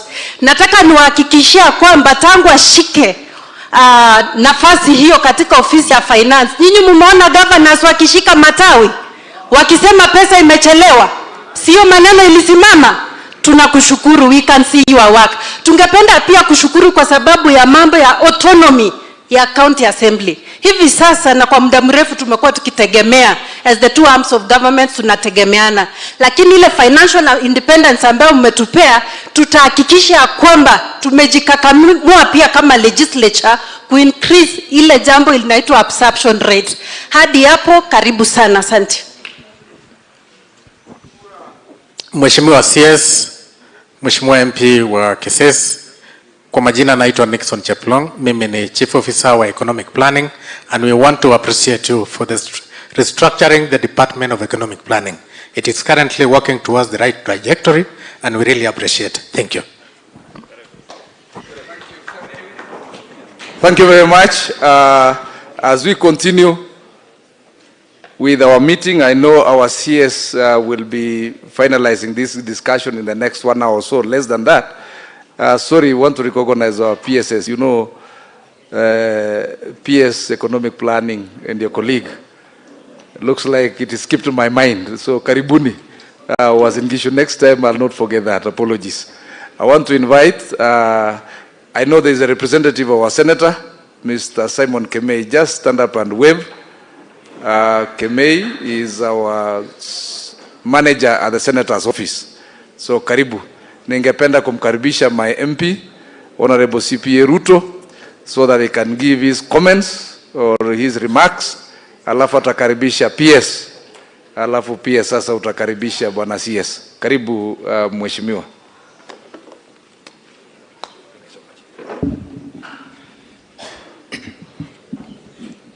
Thank you so much, our County Secretary for Uasin Gishu, Waziri, because he was serving one time as Waziri hapa, Philip Matelong. Our Cabinet Secretary, National Treasury, FCPA, John Mbadi. Our two PSS, Makoa and Odede for investment and asset management for the country, and Makoa for the national planning. Na wananchi watukufu ambao wamejitokeza kwa wingi kufika hapa kwa siku maalum ambaye tumeitwa na waziri wetu wa fedha kuja kujadiliana pamoja masuala ya mipango za kiuchumi, mipango za bajeti yetu ya taifa la Kenya, na kila mmoja ambaye amefika hapa. Bwana asifiwe. Leo ni Jumapili. Bwana asifiwe. I'm sure you must have started this meeting with a word of prayer. Comrades, power. Umetulia. Na si soka hapa. Comrade power. Wenye wako huko? Iko njaa? Iko njaa? Ngoja nione saa kwanza. Imefika saa yake? Ndio hiyo. Well, I should be very brief. Today is not my meeting. And first of all, CS Karibu Uasin Gishu. On behalf of the leadership of this county, together from governor, the elected members of parliament, senator, and all those who never met to be here, we want to say Karibu Sana. We want to thank you, Bwana CS. Since day one, you are brought in as a cabinet secretary for National Treasury. And we were informed, some of us whom we were in UDA, the bottom-up agenda. And you on the other side, I don't know, the agenda was, we had two different agendas. Ilikuwa shida kwetu kukubali. It took us time to be convinced by the president that it is possible for us to work with the people we were competing against. I remember in the National Assembly, the seat that the CS Mbadi was sitting on the other side. Except that he's an accountant like me. And I would listen to him when he takes microphone to talk and agitate or castigate or bring out issue on opposing what the government is saying. We were not ready to work. We were not ready to accept. But who is God? Today, the National Treasury of the Republic of Kenya is sitting at the county hall of Eldoret. We've had several ministers of the National Treasury there before. The very strong and powerful ones. But at no time did they Lord themselves to come to where our wananchi are, so that we discuss the national issues together and agree on how to take our nation. Bwana Waziri, thank you so much. Thank you so much. Immediately you ascended to that office, I saw you walking from the National Treasury all the way mpaka Jivanji Garden kwa bunge la wananchi, so that you can have a talk and discussion with wananchi on how wananchi are viewing and perceiving the affairs of their nation. It should be taken vis-a-vis where the bosses are sitting at the head office, at the boardrooms, and discuss how our nation should be done. Today, on Sunday, you are here in Eldoret. I'm informed that this is not the first county you have visited. You have come through several counties, even from Migori. You are here today, and this week you are still moving across the nation. You as a cabinet secretary. You know, watu wajuangi, waziri yule mwenye ako na security yote, anabebanga ile mkoba, yenye iko na budget yote ya Kenya. A very coveted office. And you are here listening to our wananchi leo wamekuambia maneno yao. And be able to respond to them and speak out to them. Last year, the other year, 2024, I'm in parliament. All of us know what happened. We almost lost our country on finance bill of 2024. But Waziri, if you would listen, the contentious issues which were being profound at that time, and most of them were information that had already been distorted and is misinformed. But because the CS was sitting in the office and he could not speak about his own finance bill, Makwiny people would be blaming Parliament. The owner and the originator of the budget and finance bill is this man who is sitting here today. All the proposals is the one who is bringing out. It makes difference for him to come and speak about here in Eldoret, speak about in Nairobi, before when they come to Parliament, so that 190 can enrich it, 190 can support it. Because all of us, we have got one agenda. We want to develop our nation. Right now, Waziri, I've had a student talking about the cost of education. And it's a privilege, I'm sure you'll get a moment to speak to us about the real cost, the nominal cost of education from ECD, primary, secondary, up to university. Because it is our desire as a nation that education being a basic social security need, it should be as cheap, it should be taken by the government so that we have a literate society. Society with knowledge, society that has acquired literacy, is society that can be progressive. We really want to know where we are going. Lastly, because it's not my time, I've just come to welcome you. I know Kenyans are following. On Tuesday, you appeared in our committee. I sit in the Committee of Finance and National Planning, where we are oversighting the Department of National Treasury. And you came to lay the grounds of why you, as the owner of all and every investment in the Republic of Kenya, up to including the investment in Safaricom, why you think it is that time we need to exercise the assets we have and generate revenue to finance our budget, the deficit in the budget vis-a-vis borrowing that is becoming untenable as we talk right now. I'm sure you must have laid our budget structure. Looking at our budget for financial year 2025-2026, for people who have been keen and following, if you remove the money that are going to counties, around 500 billion, you remove the money that are going to recurrent, almost 1.something billion, that is PE, personnel emolument, and those that are supposed to support the operation of the government, there is an element which is of a priority in nature. It is called consolidated fund services, which has grown to almost 1.4 trillion. The component of that CFS is nothing but repayment of loan interest, not even the principal. And if we continue like this, rest be assured, is either we are going to agree as a Kenya one day and say we stop running the government of the day and pay off the debts and close the nation for 1 year or 2 years without any development. But I don't know where we are going to survive. How will our health services survive? How will our education survive? So we must come to a point of discussing and agreeing together as a nation, not as a person, as a nation, disregarding our boundaries in political persuasions, disregarding our boundaries in religious persuasion, disregarding our boundaries in ethnical persuasion, and agree that as a country, Kenya, with the entire 43 tribes, we must come to a point of honesty and transparency and agree to make a decision, a very tough one, so that we can offload and relieve ourselves from the shackles of the dead. And that is why we are ready to support you. We are ready as a National Assembly to support you. Exercise. The only thing that these Kenyans will be asking Waziri, when you receive this money, with clarity, or where are we going to put this money so that we can see growth of our economy and be able to reinvest back in the future opportunities and we sustain our nation. Otherwise, leo sitasema mingi ya nyumbani kama kwa niaba ya viongozi na kukaribisha nyumbani. The other day you were here and I'm sure you were able to meet someone na ukasema utarudi. Si waziri ni mtu mzuri amerudi tena leo ama namna gani? Hii maneno ya expert iko sawa sawa, mnaonaje? Iko chonje ya expert. Kwa huyu FCVM Mbadi. Wangapi wanakubali serikali iko sawa with the experts coming in? Tuko pamoja. Muinue tena mkono waziri aone. Wangapi we are comfortable with the experts being in the cabinet? Thank you so much. Si namna hiyo? Sio ndio Kenya tunataka? So waziri mkiendelea namna hii, hata hii broad base naona hii watu wamekubali. Tunangojea hiyo maneno mliongea Mombasa, tumalize by May. Hii serikali inakuja tuendeleshe mbele, na tukimaliza yule rais atafuata ni John Mbadi, si mtu mwingine. Mwenye anaendesha Kenya Treasury William akimaliza, John Mbadi tuendelee mbele. With that much I've said, allow me now to invite my two PSS. Oded, I see you already come over, and then my PS for Makoa for economic planning. Ile maneno ya CDF mnasemanga si tunakula. Mwenye CDF ni huyu, atawaambia leo. Hii CDF mnasemanga tunakulanga sisi. Huyu ndiye anawekanga, huyu ndiye anafanya board ya NGCDF ni yake, yeye ndiye anaele committees. Mkiona CDF inafanya mzuri cases ni juu ya huyu. Asante sana, karibu sana. Thank you.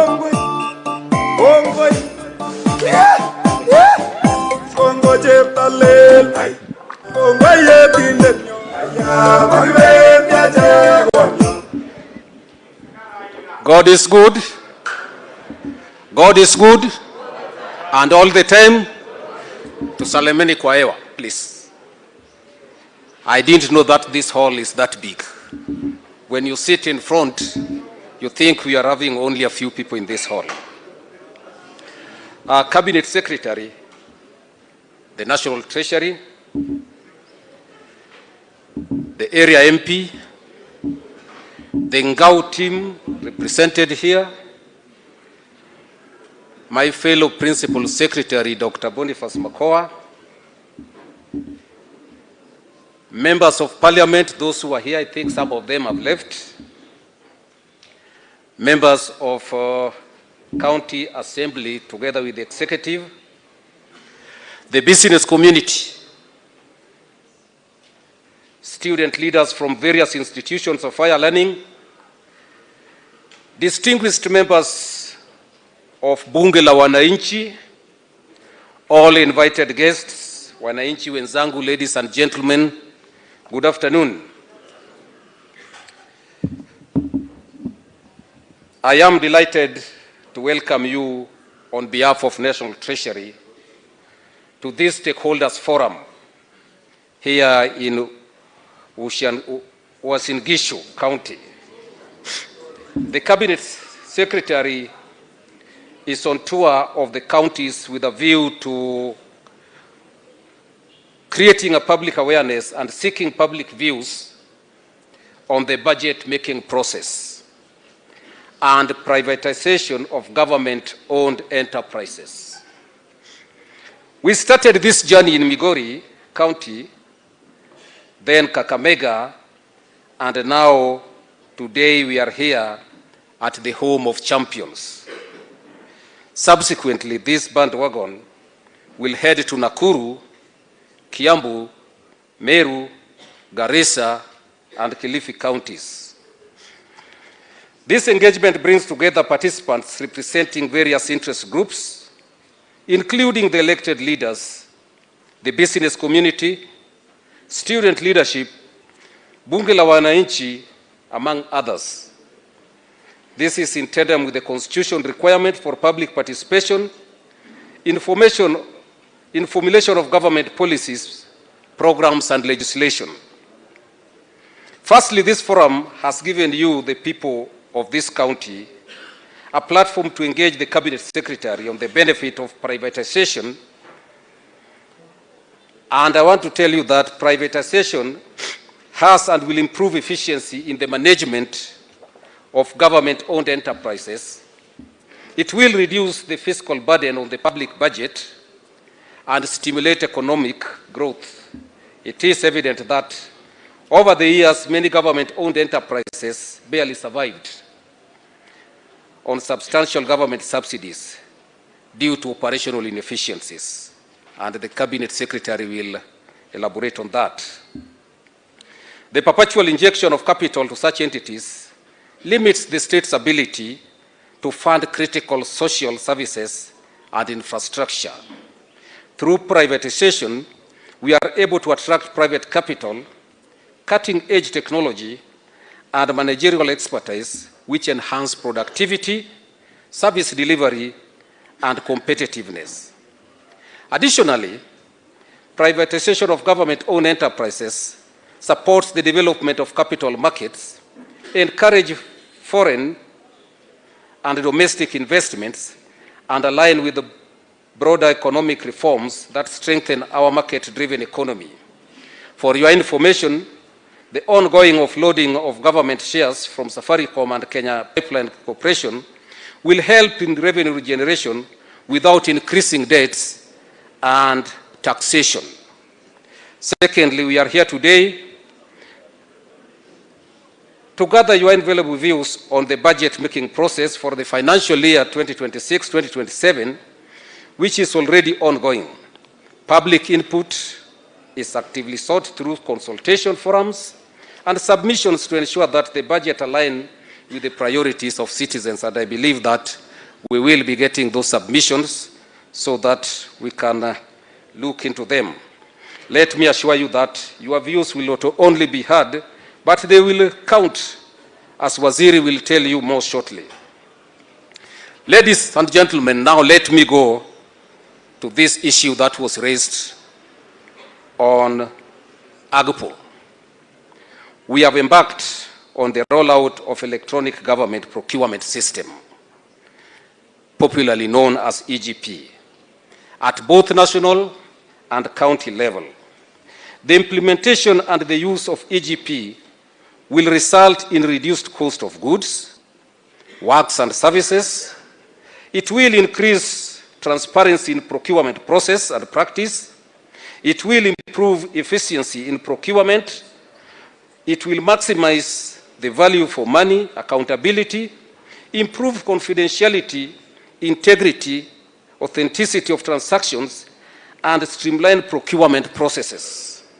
And this will enhance procurement information management that will facilitate procurement planning, monitoring, evaluation, and reporting. In this regard, because I think it was raised by National Chamber of Commerce Director, and I want to take only 1 minute in explaining that. The government has reserved 30% of procurement of goods and services to people living with disabilities, youth and women. And for you to access this, you have to register. Access to the government procurement opportunities, that is AGPO. This one is enshrined in the Constitution, and I want to urge the youth and affected population to register under AGPO to benefit from that 30%. I can assure you that almost, I think, only maybe 10% or 5% of all those who are here are registered with AGPO. And for you to access those tenders, how many people are having smartphones? I just want to take 2 minutes. How many people are having smartphones? You have smartphones with you. Can you Google EGP Kenya? I want to tell you today, just as education, so that you can know how to access those things.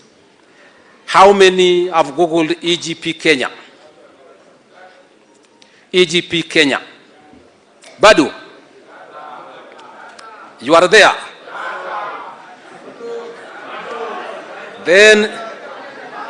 Then click that one, you will see the window of EGP. Once you see that window EGP, click procurement plan. You will see all that the government has budgeted for the last financial year. This is 2024, 2025, 2026. Click any state department, even if it is the office of the president. You will see all the things that they are planning to procure this financial year. If you want to know the tender, there is a window on your right, tender. Click tenders. You will see all the tenders that have been published. And that is where the AGPO, those youth, women, and those living with disabilities, you can pick what you want to tender there. Once you tender, it is restricted for you. Nobody else will get all whatever you have you intend to procure for the government. So that is how to go about it. And in this regard, I urge the people of this county to register their companies in EGP system in order to access government procurement. And this also goes to the suppliers, the Chamber of Commerce. I have organized a sensitization to the suppliers, and this will start in February. We are doing together with the Chamber of Commerce so that the suppliers can know how to navigate EGP. Take this opportunity, because if the counties don't spend, if the national government don't spend, then we are affecting the revenue that is supposed to be collected. And again, this is the revenue that the CS is going to budget for. So, you will agree with me that this is one sure way through which our women, youth, and persons with disabilities can benefit from the budgeting process, given that a big chunk of government budget goes to procurement. Having said that, I wish you people fruitful deliberation and ask you to feel free. Engage Cabinet Secretary candidly and share your feedback that is necessary to enrich the budget making process and privatization process.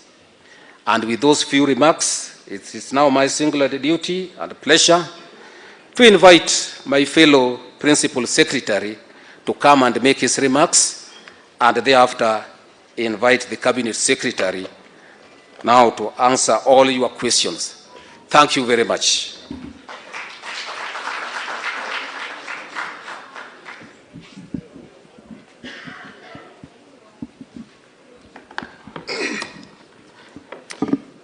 Thank you.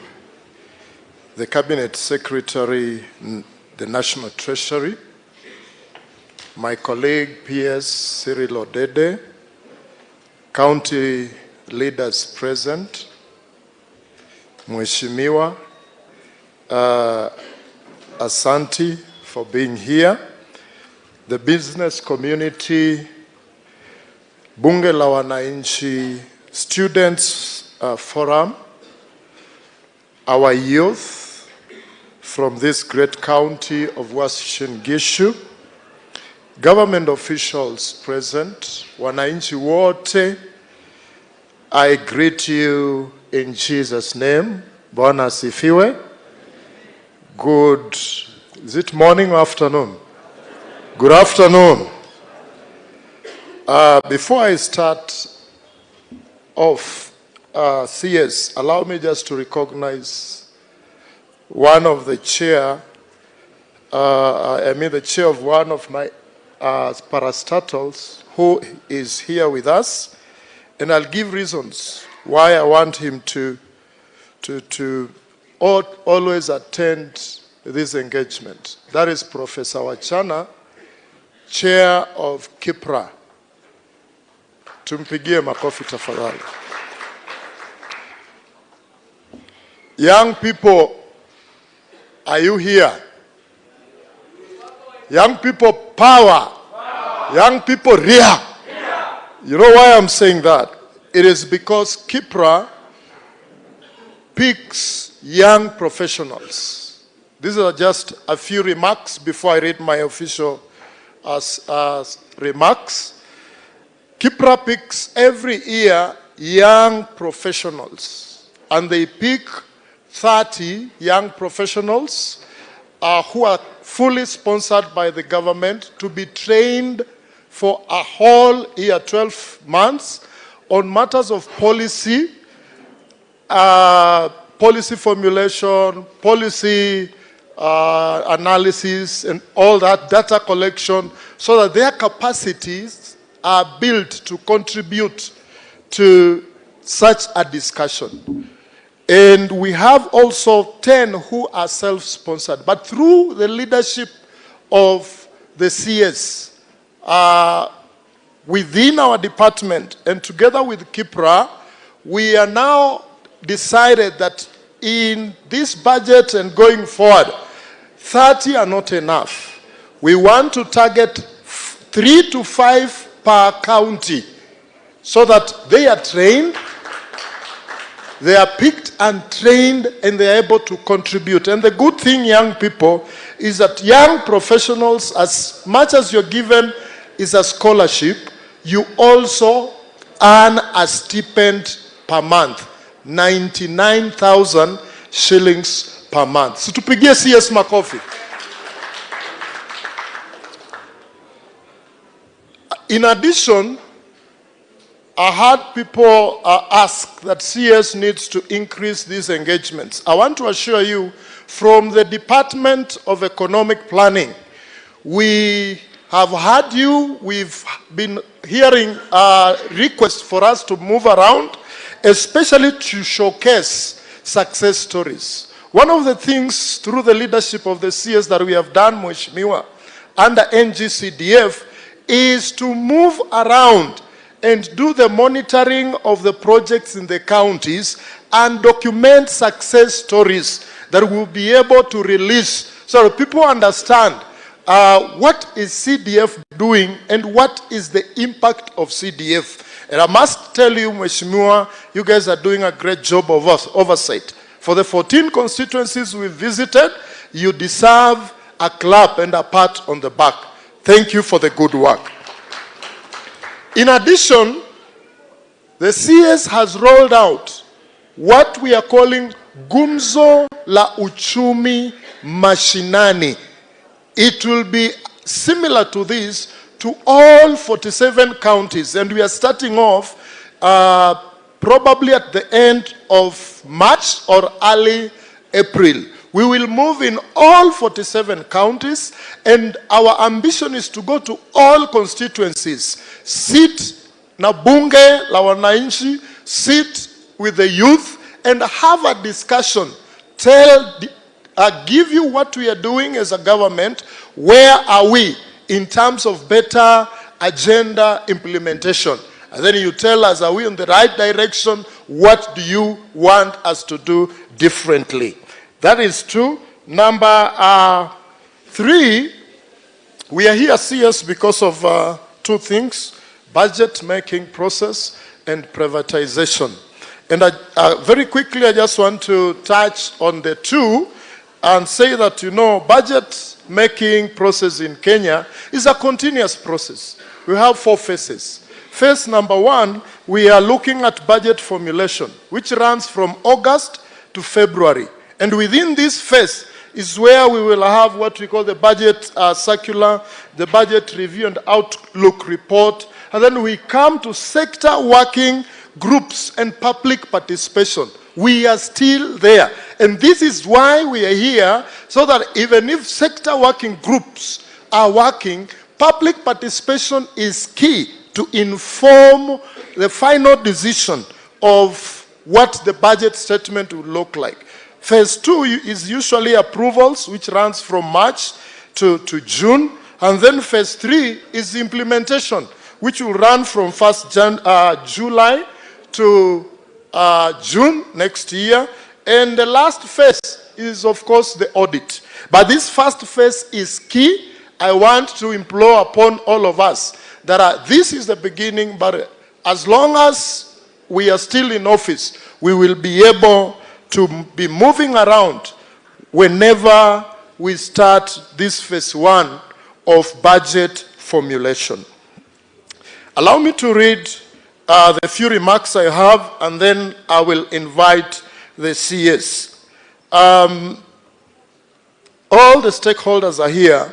I want to remind us that Kenya's journey under medium-term plan of the Vision 2030 and bottom-up economic transformation agenda is one simple question. And that question is, how do we grow our economy? How do we eradicate poverty? How do we create jobs? And how do we improve services while still living within our means?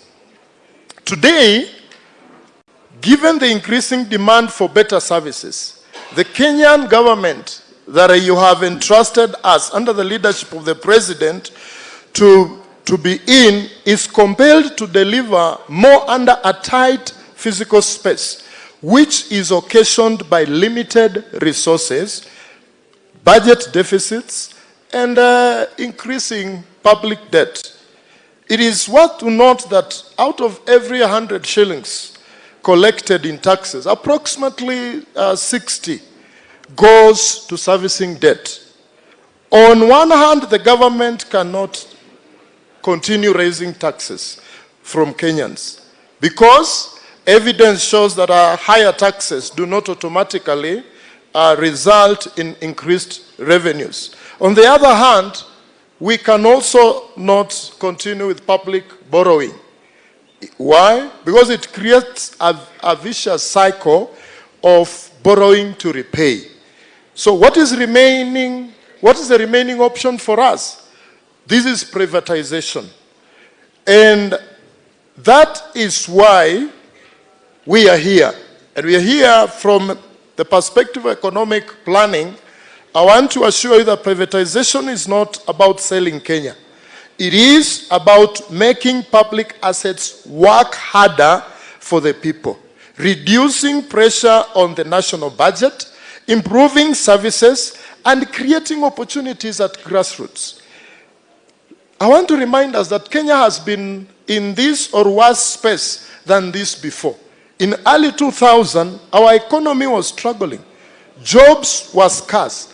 Poverty level was high. Services were weak. And the confidence in government was low.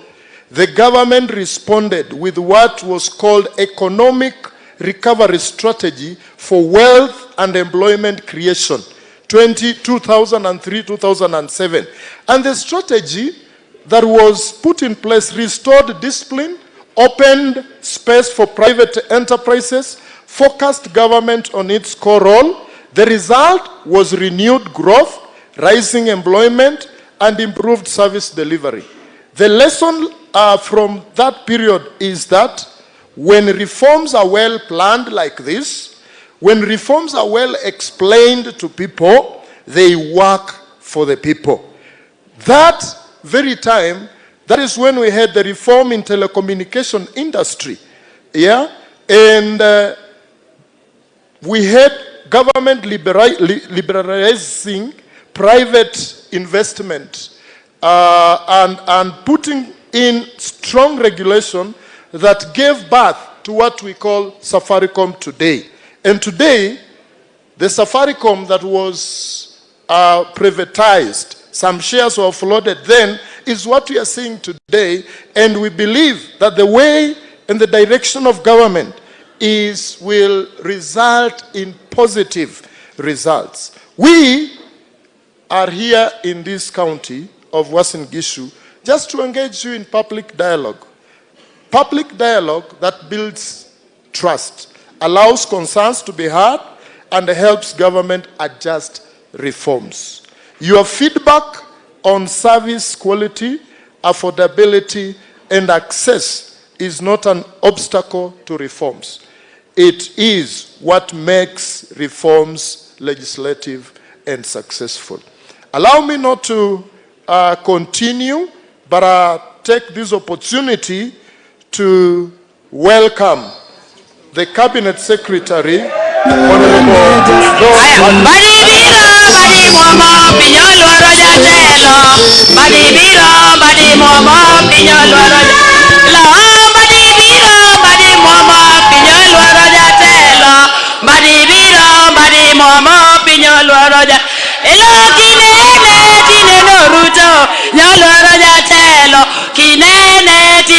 ruto pinyoluoro jatelo oni Mbadi biro Mbadi muomo pinyoluoro jatelo Mbadi biro Mbadi muomo pinyoluoro jatelo kinene tineno ruto pinyoluoro jatelo kinene tineno ruto pinyoluoro jatelo oni Mbadi biro Mbadi muomo pinyoluoro jatelo Mbadi biro Mbadi muomo pinyoluoro jatelo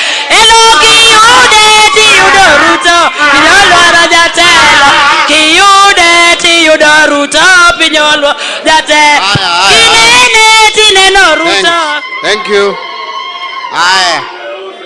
Aya. Tukae, kaeni. Aya. Thank you. Tukae. Let's have our seats, please.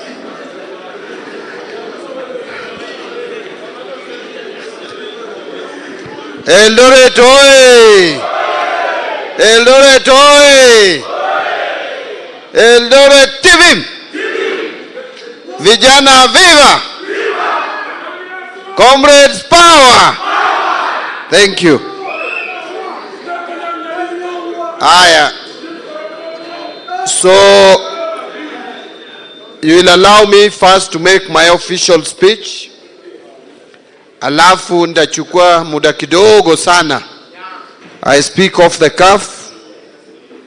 Alafu nitamalizia hapo. Mmeniruhusu? Asante.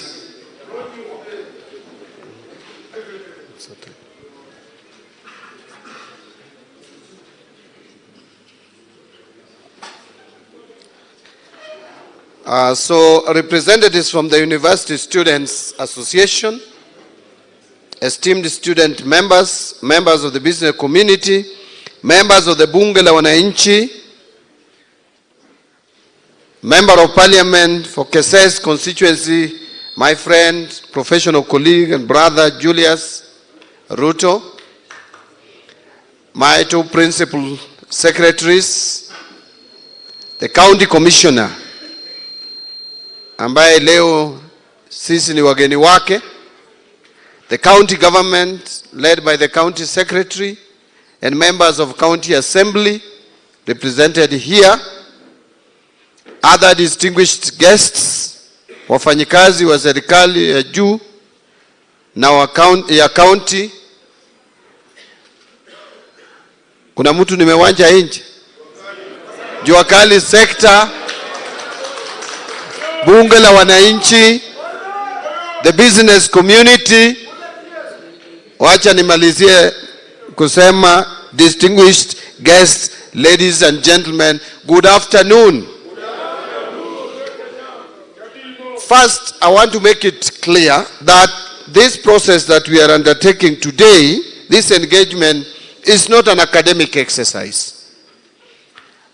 We have deliberately made a decision as National Treasury to engage the public.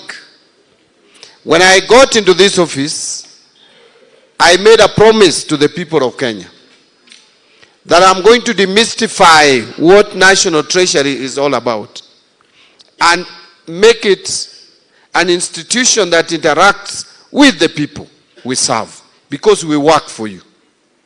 And therefore, the exercise that we are carrying out today, which began from Migori, is going to cover 7 regions of this country if you leave out Nairobi. But we are going to have 8 engagements. For Nyanza region, we had the engagement in Migori. For the Western region, yesterday we were in Kakamega. Today we are here for the North Rift region because Rift Valley is very expansive. From here we will have engagement in Nakuru for the South and Central Rift, and then I will proceed to Kiambu for the Central region. Lastly, we will have the last leg, which will begin from Garissa for the Northern Kenya region. We go to Kilifi for the Coast region, and finally we will end with Meru for the Eastern region. During these engagements, we will be listening to Kenyans, especially the young people, because the youth form 75% of our population. That is a population that you cannot ignore. That is a population that you must engage and listen to continuously, to adjust your policies and adjust your programs to fit in the interest of that segment of our population. Allow me to mention the following. That I want to start by extending to you a warm welcome to this stakeholder engagement forum. And I wish to thank you all for finding time to attend this very critical event that provides us with an opportunity to share our views on the management of public resources in the country, and particularly in the budget process, more so as it relates to our development agenda. This process builds up onto not only from the meeting that I held on the 10th of December 2025 in Nairobi, where I launched the National Budget Students Fora with the sole purpose of embedding a youth-centric perspective into our national economic decision-making processes, but is also from my previous engagements with Bunge la Wananchi on budget process. I'm sure you still remember my engagement at Jivanji Garden last year. And that engagement proceeded or went on to Mombasa, and we even held an engagement in Kibra at night to just discuss our public policy issues as regarding the budget making process. So during this launch, which took place on 10th of December, it was agreed on the need for a wider engagement with the youth of this country in their respective regions on matters pertaining to public finance management. But further to that, further to engaging with the youth, in view of the recent government efforts on privatization, it has also been deemed fit to broaden this engagement to include the business community and the Bunge la Wananchi for a more comprehensive stakeholder information and participation.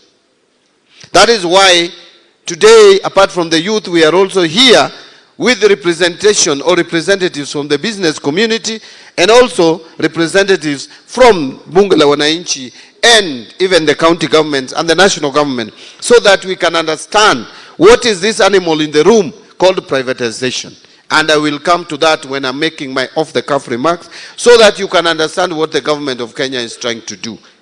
To avoid listening to distortions from the naysayers, I am sure I will be capable enough to address some of your concerns and fears regarding the proposed actions that we want to take, and more particularly regarding the divestiture of most shares in Safaricom and also the privatization proposal for the Kenya Pipeline Company.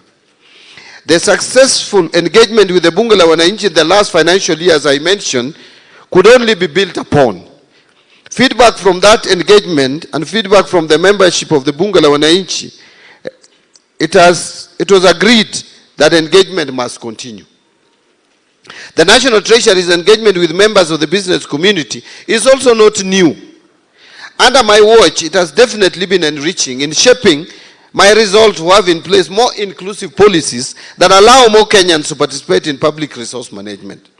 So, ladies and gentlemen, I wish to emphasize that this is not just a policy initiative, but rather it is a legal obligation which is rooted in our Constitution, Article 201A of the Constitution of Kenya, which mandates for public participation in all financial matters so as to enhance transparency, accountability, efficient utilization of resources, and value for money in the management of our public resources.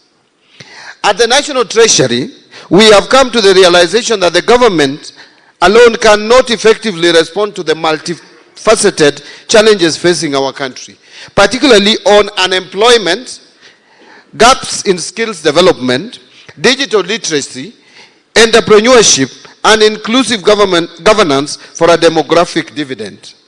In this regard, I have prioritized stakeholder participation as a key dimension of governance and one of the pillars for a sustainable development. We shall enhance collaboration with our stakeholders, including the youth, private sector, experts, civil society organizations, volunteers, and local communities, which is ever more critical in our public discourse. By forging partnerships and collaboration, the government will harness the ideas, skills, and resources to diverse stakeholders to better deliver services and policies in transformative ways and address the existing gaps in financial, human, and technical resources. I wish again to reiterate that the youth are a significant demographic of our country, making up over 75% of the population with a potential for contributing towards economic development of the country. And in this regard, their voices must be central to how we plan, allocate, and utilize our resources. This has therefore necessitated a shift in public financial management towards inclusive and participatory governance, where citizens, including youth, actively engage and participate in policy formulation and act as co-creators of government policies and services. Ladies and gentlemen, Kenya has adopted privatization as a strategic economic policy shift to promote efficiency in the economy by subjecting more services to market forces, to improve competitiveness, revenue generation, aid in fiscal consolidation pathway by reducing government spending on inefficient state corporations, and market development in deepening Kenya's capital market. So the objective of our privatization agenda is to ease the burden of governance of these institutions from the government to the private sector, who are better equipped for the market economy. The National Treasury will in this regard continue with sound macroeconomic policies to enhance resilience and create a conducive environment for the private sector to thrive, including the local business communities. This strategic response is anchored in our bottom-up economic transformation agenda and also on the fourth medium-term plan, MTP4, And these frameworks prioritize sectors with high youth employment potential, such as agriculture, micro, small and medium enterprises, housing, healthcare, and of course, the digital and creative economy. And these sectors are not only engines of growth, but also platforms for innovation, entrepreneurship, and job creation for the youth. So over the recent past, the youth of this country have expressed themselves over important national issues, which include high cost of living, unemployment, and governance transparency. We still remember vividly 2024, more particularly what would have turned out as a dark day in this country. That was the 25th of June 2024. What the youth of this country were protesting about was the issue of high or rising cost of living. Number two, the youth were also complaining about unemployment. They are coming out of colleges with good certificates. Their parents have exchanged ng'ombe with papers, certificates. Papers which should help them better their lives. Papers that should help them get job opportunities. But alas, when they come out, there are no employment opportunities available. The other thing that the youth were complaining about was the issue of governance and transparency. The youth is telling us that they are not happy with the way we are using their resources, that we must change, that we must adopt transparency, that we must adopt accountability, that we must adopt prudent use of public resources. These concerns are valid. These concerns demand for immediate action. We cannot just sit and watch as students complain, as youth complain, and as they express themselves. And that is why the government must be committed to transforming the frustrations that our youth are going through into constructive dialogue and tangible action. We must dialogue with our youth. We must act on their demands. We must put to the best our ability to make sure that we transform these frustrations into productive engagement for the betterment and progress of our country. This forum, therefore, provides one of those perfect opportunities to provide our feedback on the necessary action from the government to address these challenges. So during this process, we will welcome positive critique of our public financial management systems and policies to shape the budget process. Your active engagement in this process will ensure efficient and transparent use of public funds, ensuring that resources are allocated to address youth empowerment and that the allocation achieves the intended objectives. So, ladies and gentlemen, during the launch of this process, I was elated and I was very happy to have received a written memorandum outlining some practical measures through which we can enhance financial support for students in tertiary institutions. And just to make you comfortable, just by engaging in at that initial stages, I wish to report that if you go and you Google, I know you said you don't have bundles, but you can combine your strengths and Google National Treasury website. If you go and check the National Treasury website, and you look at the BPS, Budget Policy Statement for 2026, which we will be tabling in Parliament in February, you will see that the allocation for Higher Education Loans Board is moving from what was provided in 2025, last year, or the year that is yet progressing, the current financial year. We provided 41 billion Kenya shillings for Higher Education Loans Board. That is proposed to increase by about 40%, from 41 billion to 58 billion. And the university scholarship, that part which is not loan, is also proposed to increase from about 16 billion this financial year to 34 billion in the next financial year. That therefore means that the two, if you add 16 billion to 41 billion, that is 57, and is likely to move from 57 to 92 billion, the two figures put together. That is a reaction to the concerns that we have got from the students. Directly, we are responding. And by the way, the budget for education is going to increase with not less than 50 billion shillings in the next financial year.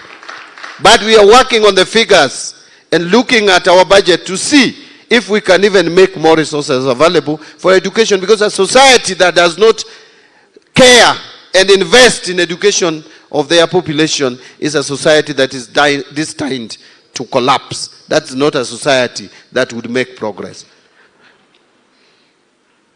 So we have noted the feedback, which includes strengthening financial support for student financing, as I mentioned, reforming students' loan financing through fiscal policy, targeted student grant funding for vulnerable students, facilitate provision of affordable students' accommodation, and I have taken note of the Eldoret National Polytechnic that requires more accommodation facilities, and establishing an emergency student support fund. This will be consolidated alongside the views from the other regions for consolidation during the preparation of the financial year 2026-27 and the medium-term budget process. Furthermore, we are aware of the financial strains facing our public institutions, which impact the quality of education and future prospects of our youth. Our strategy emphasizes increasing funding, infrastructure development, and curriculum reforms to equip students with skills relevant to the evolving job market, particularly in areas like artificial intelligence, data science, green technologies, and finally, vocational trades. So those are the areas that we are going to target. Artificial intelligence, because we are living in a global community which is moving very fast in terms of technology. We must keep pace. Data science is an area that we must invest in. Green technologies is another area of investment. And of course, the vocational trades. We must learn as a country to accept that vocational training is an integral part of any societal development. If you go to those countries which pride themselves of having developed, you will realize that employment is not a problem because people don't choose jobs. Today in Kenya, would tell you, those of us who have tried to get services of plumbers, electricians, and the rest, I will tell you, they are difficult to find today because of the affordable housing. I have a plumber who has been working for me for many years. When I wanted to get his engagement, he told me, Waziri, I'm sorry, I'm so busy, I have too much work. He used to be very idle. Today, that gentleman is not as idle as he used to be. I have to now plead with him to squeeze some time for me. That is the country that we should live in, where all trades have something, where all people with different expertise have something to do, have something to offer to the economy. And I will come back to that. Ladies and gentlemen, as you are aware, the government has been in the process of formulating 2026-27 financial year budget and also the medium term. We have in this regard prepared a draft 2026 budget policy statement containing the proposed policies and resource limitations for the period. That is the resource envelope. It's already on our website. This document has already been uploaded on the National Treasury website for public review and comments. I am looking forward to receiving valuable comments from you to inform its finalization before we submit it finally to Parliament by mid-February. I wish to urge for your concerted effort to enable us build a Kenya where opportunities are accessible to all, where youth are empowered to lead, and where our collective aspirations become reality. Together, we can forge a prosperous, inclusive, and resilient nation. On privatization, and I'm drawing to a close. I'm back in very few papers. Then it has sema machache off the cuff. So, ladies and gentlemen, on privatization, I have this to say. Privatization is often part of a broader process of structural reform. Privatization transactions are complex and require careful consideration of a number of issues. Well-designed and implemented privatization policies are essential to ensure credibility of reforms, to help governments achieve their objectives, and to create efficient and competitive markets for goods and services. Privatization of state-owned enterprises ushers in the private sector to participate in commercial activities that government-owned enterprises are taking. This is necessary because the private sector carries out commercial activities more efficiently than public sector, especially in competitive industry. By the way, I hope you are aware that you as individuals and your private businesses are included when I make reference to the private sector. It's not some strange animal somewhere. If you can do some small business, you are also in the space of the private sector. The benefits of privatization include, but is not limited to, the following. 1, lower prices, better quality of goods and services produced, wider choices for consumers, more innovation, minimal red tape in decision making, and of course, less corruption. That is the value and virtues which the private sector bring into business. Less corruption. To safeguard these benefits of privatization, the government has a social obligation to maintain a fair business environment through appropriate regulations and policies. Already, Kenya has developed a fairly robust regulatory environment with the Competition Authority of Kenya overseeing all sectors of the economy, supported by sector-specific regulators such as Communications Authority of Kenya. So privatization as a key tool to address the following 3 main or major economic issues. That is, balancing of government debts, public expenditure rationalization, and revenue raising, which we also call revenue mobilization.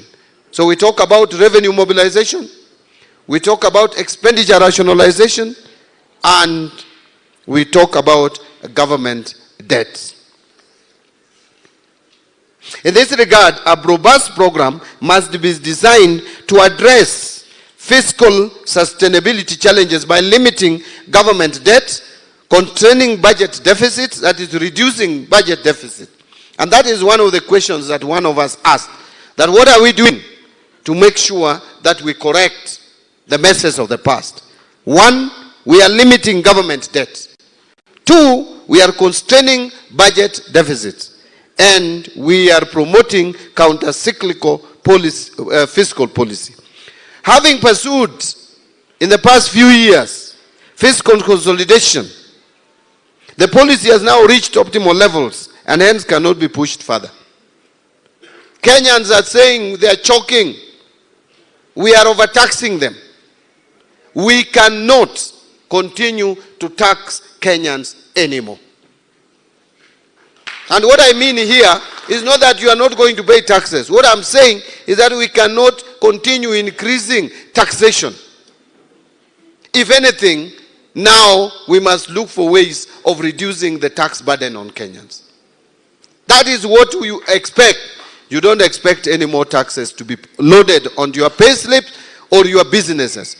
In fact, yesterday I said, well, in Kakamega, that if you are someone who has gone to school to learn matters taxation, one of the principles of taxation is that you target wealth. You target rich. After targeting wealth is when you can come to income. Income should attract the least tax. And finally, the segment that should not even be taxed is trade. Trade should never be taxed. So we should try as much as possible to reduce taxes on trade. Let people do business, make their money, and expand those businesses. You know, when you have more money, you expand business and you create jobs. That is the only way you can create jobs. By allowing people who are doing business or who are in trade to do business and expand their, make money, use that money to expand their businesses and employ more people. That is the only way to create jobs. And that is probably one of the areas we are not getting it right. That is why you find our unemployment levels continue to rise. We need to look at that area very carefully. And I've tasked my team at the National Treasury to see how we can make trade more friendly in terms of tax policies. You will agree with me that unlike taxation, privatization can never reduce private sector wealth. Taxation reduces people's wealth, but privatization does not. Instead, it encourages propensity to invest and enhances aggregate demand, which in the long run would widen the revenue base. So, privatization does not reduce wealth. Instead, it enhances wealth. Ladies and gentlemen, as I wind up, I want to just mention that our economy, the Kenyan economy, is at a critical turning point. And to sustain the economic achievements that have been realized thus far, both from macro and fiscal perspectives, like lower inflation, lower interest rates, currency stabilization, GDP growth, we must turn to innovative financing mechanisms to fund our infrastructure and public service projects. As the financial needs of the government continue to outpace our available public resources, private sector participation has become a critical tool in addressing infrastructure gaps, enhancing service delivery, and promoting sustainable development. There are many success stories. I know one of us spoke about cases where privatization has failed. And indeed, it is true. There have been previous attempts to privatize some government institutions with disastrous outcomes, like Uchumi Supermarket. But probably one of the reasons why Uchumi failed and others which have failed is because of the timing. Privatization, if you don't time it perfectly, then you definitely fail. But those privatizations that have been timed have succeeded. And let me give you examples. The first one is with regards to Safaricom. Safaricom was started in 1997 as a small department in government, very tiny. It was making profit, yes, but it was not a profit worth talking about. The government, therefore, made a decision at one point to privatize Safaricom. We are not privatizing Safaricom today. Safaricom was privatized several years back when we allowed 40% of the share ownership to be released to Vodacom. So the government then of President Moi retained 60%. 40% was sold out or divested and released to Vodacom through Vodafone Kenya, which is a subsidiary of Vodacom South Africa, which Vodacom South Africa is a subsidiary also of Vodafone UK. So the parent company is called Vodafone UK. Vodafone UK formed a subsidiary in South Africa called Vodacom. That subsidiary came and invested in Kenya and formed a subsidiary called Vodafone Kenya. So it is Vodafone Kenya which owns 40% today of Safaricom. 60% was still held by the government. Come 2008, President Kibaki saw it fit that the government was still too heavy in Safaricom and decided to release more ownership of Safaricom. But at that time, a decision was made to release it to people, to individuals, Kenyans and those international investors, but individuals. These individuals now own 25%. So Kibaki, Moi sold 40%, if we can use that word, selling liberally, and left us with 60 as a government. Through the National Treasury, I am the shareholder in Safaricom on behalf of the people of Kenya. After that, Kibaki came and released 25% to the people, both Kenyans and foreign investors. Now that took away 65% of ownership of Safaricom from the government. Today the government has only 35%. But the kind of profit that we are now getting out of this 35, the dividend that Safaricom gives government, is much more than when we held 100% of Safaricom. Why? Because the private sector brought in efficiency and management style that has transformed Safaricom to be the largest and the most profitable company in East and Central Africa. There is not even a single company that makes more profit than Safaricom. So we have this 35, but we are still making much more money. But then, in business, you must always be dynamic and pragmatic. If you sleep and you say, yes, because now I'm making huge profits, that there should be no changes. This Safaricom must continue, must remain. Let me tell you, the telecommunication sector is very dynamic and changes every day. There is technological advancement. Safaricom must respond. Safaricom must invest in other regional markets. Already Safaricom has gone to Ethiopia. They have not broken even. They are still not making profit, but they have expanded into Ethiopia. Safaricom must be supported to get into other markets in the region. And that will require heavy investment. Even before we go to talk about government financial needs, let us talk about the Safaricom as a company. Safaricom Kenya, which we call Safaricom PLC. It requires more money. And let me tell you this. People who have knowledge in finance, like us, we know this for a fact. That when a company requires more resources, more capital injection, they will do what we call capital call. They will go to the shareholders and tell them, we need money, we need 50 billion, we cannot continue operating the way it is, we need 50 billion.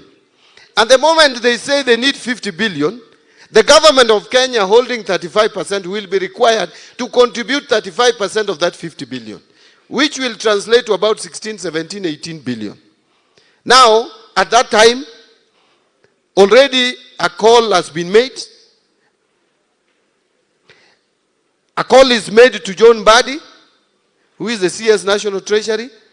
I am sitting at the National Treasury, and Safaricom needs 18 billion.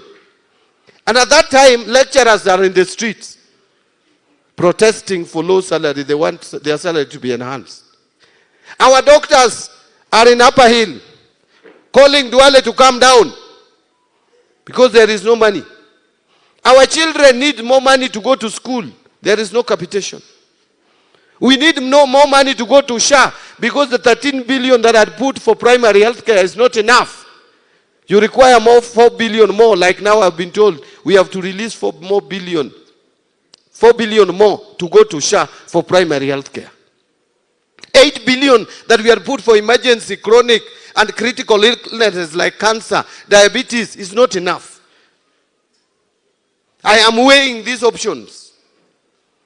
Do you think I will put money in Safaricom, or I will put money to pay lecturers and put money to pay SHA and put money to pay capitation? Which one, where will I put money? Will I put money for education of our children or give money for more shares in Safaricom? And what then happens to Safaricom? This is what will happen. Because the government of Kenya as a shareholder has no money to put, the other shareholders will come in to put more money where the government would have put. And your shareholding will be diluted without paying you even a shilling, whether you like it or not. And it has happened with KCB previously. KCB, there was a call-up like that. Government didn't have money. Our share ownership came down automatically because there were other investors ready to put in money to get the company on its feet. That can happen with Safaricom. And we have seen it. And that is why we are saying we must release some of the ownership of shares in Safaricom when we can be paid good sum of money, reasonable, decent. 204 billion is not pocket change. Even if we were to wait for that dividend from Safaricom, how much is it? 15% gives us about 7 billion per year. This 15% that we are releasing would give us 15%, about 7 billion at the current dividend payout rate per year. Divide 204 by 7, how many years is that? About 30 years is when we will get this money that we are getting today. That is before you take into consideration the time value of money. As accountants, we know what we call time value of money. 7 billion today is not the same as 7 billion 10 years from today. But let me come back a bit. I don't know whether I'm speaking to anyone in the room. Let me be a preacher today. Am I speaking to anyone in the room? Yes. Let me come back to a little. These young people who are coming out of colleges, why are they frustrated? It's because hakuna kazi. Let me tell you, our economy is growing at 4.6, 5%, fine. But let me tell you, Kenyan economy with the rising population that we have in this country, the growing population, and the people who are coming out of colleges and universities and other training institutions, and Kenya is leading in this region and almost in Africa in terms of human capital. We cannot create enough jobs with 5% economic growth. We have done our assessment, and for this country to create enough employment opportunities for our people, we must get 7 to 7.5 economic growth every year. But that will not happen with the current infrastructure. It can never. When you leave Nairobi, you are going to Malava through Eldoret. You have to plan for a day. You will take 1 full day on the road. A distance you should cover in 4 or 5 hours if the road was done. Between Nakuru, Naivasha, and Nakuru is a nightmare because we don't have infrastructure. I don't want today to go into politics of which region has better roads than another region. You know it. And we cannot continue lamenting about the past. Whatever you do, you will not correct it. It's like losing a parent. You'll never get any other. Others will just pretend. But a parent you only get once.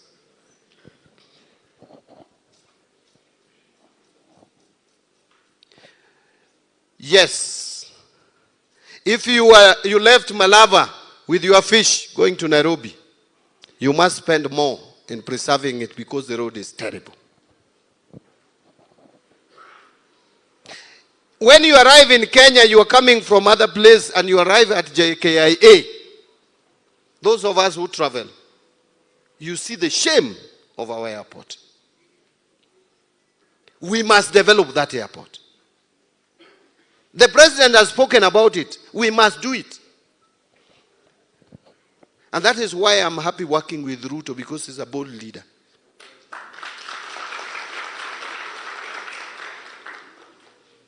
I would rather you make a mistake as opposed to not trying. That you are always cautious. You don't want to take risks. Because some tribal people will shout on top of their voices that you are doing nothing.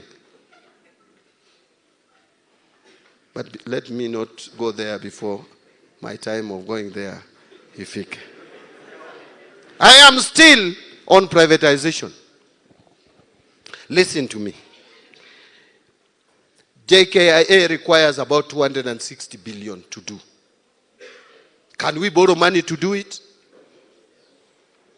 Do you want us to borrow money to do our airport? 260 billion. Airport which will take about 20, 30 years to repay back. And that loan you take, you will pay in 5, 6 years.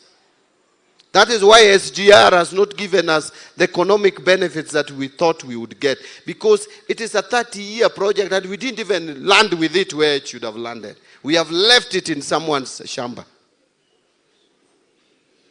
It's not making serious economic impact as it would have. What if it reached Malava? And we accessed Uganda, and we accessed Rwanda, Burundi, and Central African Republic, where we should have targeted as a market. Which market is there in Naivasha? Nothing. So is it paying? Who will carry their load all the way from Malava to chase SGR in Naivasha?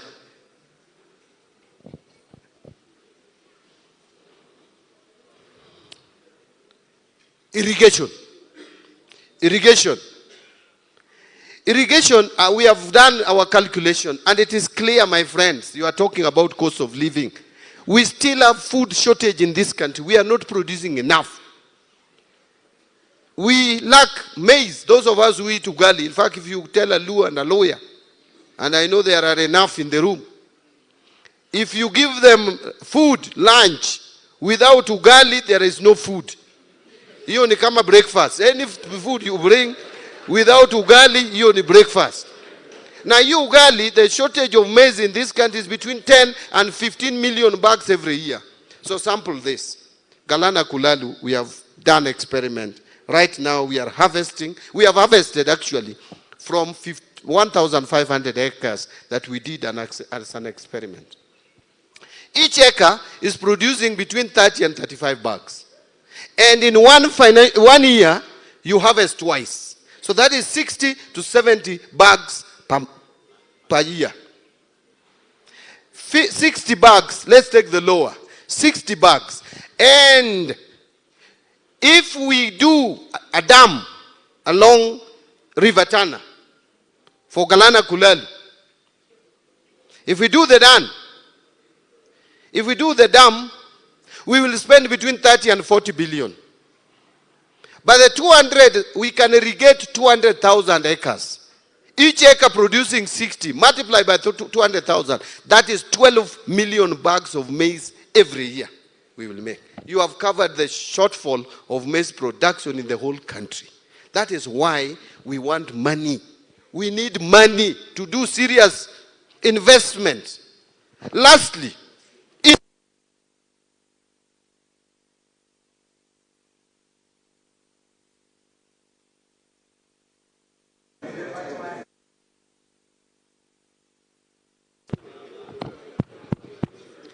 One, two. I think anasema watu wamechoka. So let me try to move faster and conclude. So now let me finish. Now, energy sector. There is no economy that can grow without reliable energy. Here in Eldoret, you are a welder. You have got tender already. Someone has given you or has told you, I am bringing 100,000. Do my chairs, my bed, whatever it is, I'm coming to pick tomorrow. As you are in the process of doing it, welding, stima imepotea. Unaanza kusema, huyu Wandai ni mtu aina gani? Wandai must go. So utaanza kusema Wandai must go. Lakini what would Wandai do? If our power generation is only 3,000 megawatts, yet our demand is 10,000 megawatts for this economy to grow. So we must get energy, and energy is very profitable. Energy generation, energy transmission is profitable. So we need resources. This money that we are going to get out of Safaricom, we don't want to use it to finance the budget. We are going to use it, put it in infrastructure fund. And then we now do what we call blended capital. We attract other investors, private investors. We tell them, here is JKIA, the cost is 200 billion. As a government, we have 50 billion. We want people who can give us the other 150 billion. This is how profitable it is. Over the next 30 years, you will be getting your income. We will also be getting some as government. So we combine our resources. We are not going to do this investment as government 100%. We'll just be putting a percentage to de-risk the project. So we take JKIA, we put some money there. We take Galana Kulalu, the government puts its money, private sector puts money. We go to a road which should be toll. Instead of doing the whole road from Rironi Mau Summit, as we have done it through PPP, we will put some government resources there. Maybe now to extend it, because this other one is concluded, to extend it to Malava through Eldoret and the other one through Kisumu. We put some money as a government to lower the cost so that motorists are also not overcharged. And then we bring the private sector and we work together. That is what President Ruto's government is planning to do, to take Kenya from where it is to where Singapore is. And Singapore was a journey that was begun a particular day, on a certain day. That journey has been walked and they have reached there. We can also walk it. We are also human beings, just like them. Let no one discourage us. Finally, on Kenya pipeline, those who are saying that the prices of fuel will be high. Pipeline does not sell fuel. Listen to me. Fuel is being sold by business people. They use pipeline as a transport mechanism, logistics. And by the way, if pipeline is run with the efficiency of private sector, the cost of transporting fuel will even be cheaper. And we still have regulatory authority. The price of fuel is every month being determined by a body called EPRA. There will be no adjustment upwards on the price of petrol or diesel or mafuta just because pipeline, part of it is in the hands of the private sector. That cannot happen. And lastly, this thing you are talking about, security, our data, our what? Let me ask you. You think shareholding controls the security of your data? Or the security of the country? When did you hear Safaricom calling me to go and make a decision on how Safaricom should store your data? And I'm a shareholder. There is the regulatory framework of the country which dictates that. It has nothing to do with shareholding. Let me give you one example. Airtel does the same things as Safaricom. Airtel has your data. The same way Safaricom has your data. It's only that Safaricom is bigger. But Airtel is also a telecommunication company. And it has your data. It has my data. I have an Airtel line. And Airtel, there's not even single ownership of government. It is owned externally. The shareholding is external. There is not even a Kenyan owning shares in Airtel. Why is it that our data and our secrecy is not being released or misused by Airtel, and only Safaricom will release our information when we release more shares? And Airtel is owned 100% by the foreigners. It's because our regulatory framework does not allow Airtel to play around with our data, our information, and our security. So whoever is telling you that is cleverly just using excuses to stop and frustrate the government agenda. Mimi nimemalizana na maneno official hiyo ya nini yote hiyo privatization. Budget, I heard you say, what do you have? What do you have? I didn't come here to be asked what I have for you. I came here to listen to you, to hear what you want me to put for you in the budget. Hiyo ndiye ninataka. Ni nini from Eldoret? And by the way, this team which is here, you will give us official and written memorandum. The business community, you are going to give us a written memorandum. The youth, the bunge la wananchi, mseme which projects are lagging behind, which have been started, which you want us to complete in Eldoret. Sasa mimi nimetoka Suba, ninajua nini hapa Kesesa ama nini? Ama Kapsaret. Mnaniuliza which road am I coming to do? How do I know the roads here? Si nyinyi ndiye mnajua the road. Nyinyi ndiye mnajua wapi hakuna maji. Sasa mimi nitajuaje? Hiyo ndiyo sababu nimekuja hapa nisikize. So muandike hizo muweke hapa. We go and we prioritize. Sawa sawa? You know, I think I understand you, because the way budget has always been done is that mtu anakaa hapo treasury floor, 14th floor, anaandika vitu zake, alafu siku ya kusoma budget ni kama ni secret ingine. Hiyo sanduku sijui imebeba nini, ninakuja nasoma vile iko. In fact, I told my people one day, some of them in the budget office, I look at them, mtu anatoka kwake Karen, anaenda 14th floor ama 10th floor treasury, jioni anarudi. When he wants to go for holiday, anaenda boma yake iko Kiambu ina border Nairobi, hajui chochote. Niliwaambia, I will be taking you for a week, ukae Samburu, uone vile watu wanaishi before you come and compile the budget. So that when someone tells you that there is River Tana in Tana River, River Tana, where children are crossing to go to school the other side. Na wanaweka, imagine River Tana, mtu anaweka hizo the poles. Pole inawekwa hivi, another one inawekwa, mtoto ana balance hivi, anaanguka kwa maji, anakuliwa na crocodile. This is real story. Hii si story ya to make you laugh. It's what I saw with my eyes.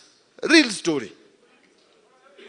From independence to last year, ndiye sasa tumeanza kujenga daraja 2. Na cost of one is only 100 million. If you are just sitting in Nairobi and someone is bringing you that story, unafikiri ni mchezo. But if you go to the ground and you see, then you realize that this country, we are unfair sometimes to some of us. That money, just our taxes we pay, the whole country just goes to some specific areas because they produce presidents and deputy president and ministers for finance. That watu wengine ni kama waishi kwao, hiyo ni mbaya. Hata God will not forgive us. So wacha ni malizie, lakini wacha ni waulize. Si mnaangalia TV? Si mnasikia radio? Si mnaangalia WhatsApp na social media? Si mnaambiwa ati Ruto hajafanya kitu? Some of you are also clapping. Wacha niwaambie kitu kimoja. And listen to me. When Ruto became president of this country, you people don't know where Kenya has come from. IMF had told us that Kenya was among the 6 countries in Africa which were going to default in paying their debts. 6 countries in Africa were not going to be able to pay their debt in 2024, 2025. One of them was Kenya. All the 5 have defaulted. It's only Kenya which did not default.